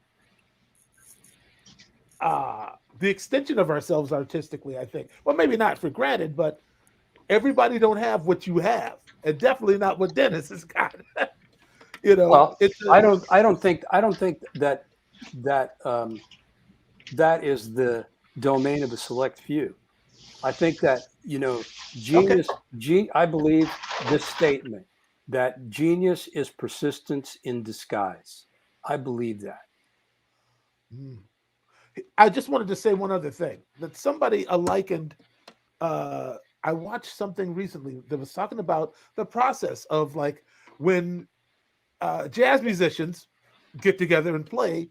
Like it's very similar to like when like a genius roundtable, like where you present a subject and everybody agrees on what the subject is, and which would be the head, and then everybody speaks and gives their perspective on what's on the subject itself, which is the head. Like, I've never really thought about it that way, but it is kind of like it's a sharing of ideas. It's Sure is. Ideas based on one idea. But Like, isn't music? So they talk about music being a conversation. What's the key component to conversation? It's listening. Listening. It's not talking. Right. You know. Listening's everything. Yeah, it's not talking. That's for damn sure. So if you want to know what to say, you have to listen. And so, to me, this is like a jazz gig here right now. We didn't rehearse this. You know, we have a theme we're talking about. Everybody's listening and contributing, right? Yeah. But I think that's what music is, you know. Yes, absolutely. Now you got a good note to end this on, Dan Spiffy Newman. Starving Dave Garibaldi on his birthday. You Go have some birthday cake. God, how dare you? That's great. Well, thank you so much, everybody that participated. Man, As this was a blast. I mean, with all the time zone differences and stuff like that, my biggest fears for tonight was that we weren't going to have enough participants, and boy, that was not the issue. No. And I'm so pleased that we got to do this. I love this idea of, you know, paying homage to people while they're here. I'm already looking forward to the next one, and I'm going to have to argue with Dennis later because I feel like he should be next, and I don't think he's going to necessarily accept it at first, but I think we Not going to happen, pal. See, I'll tell you right now. so I know your birthday's in the spring, which would got a good, you know, milestone to have another one of these. So you and I will argue later, Dennis.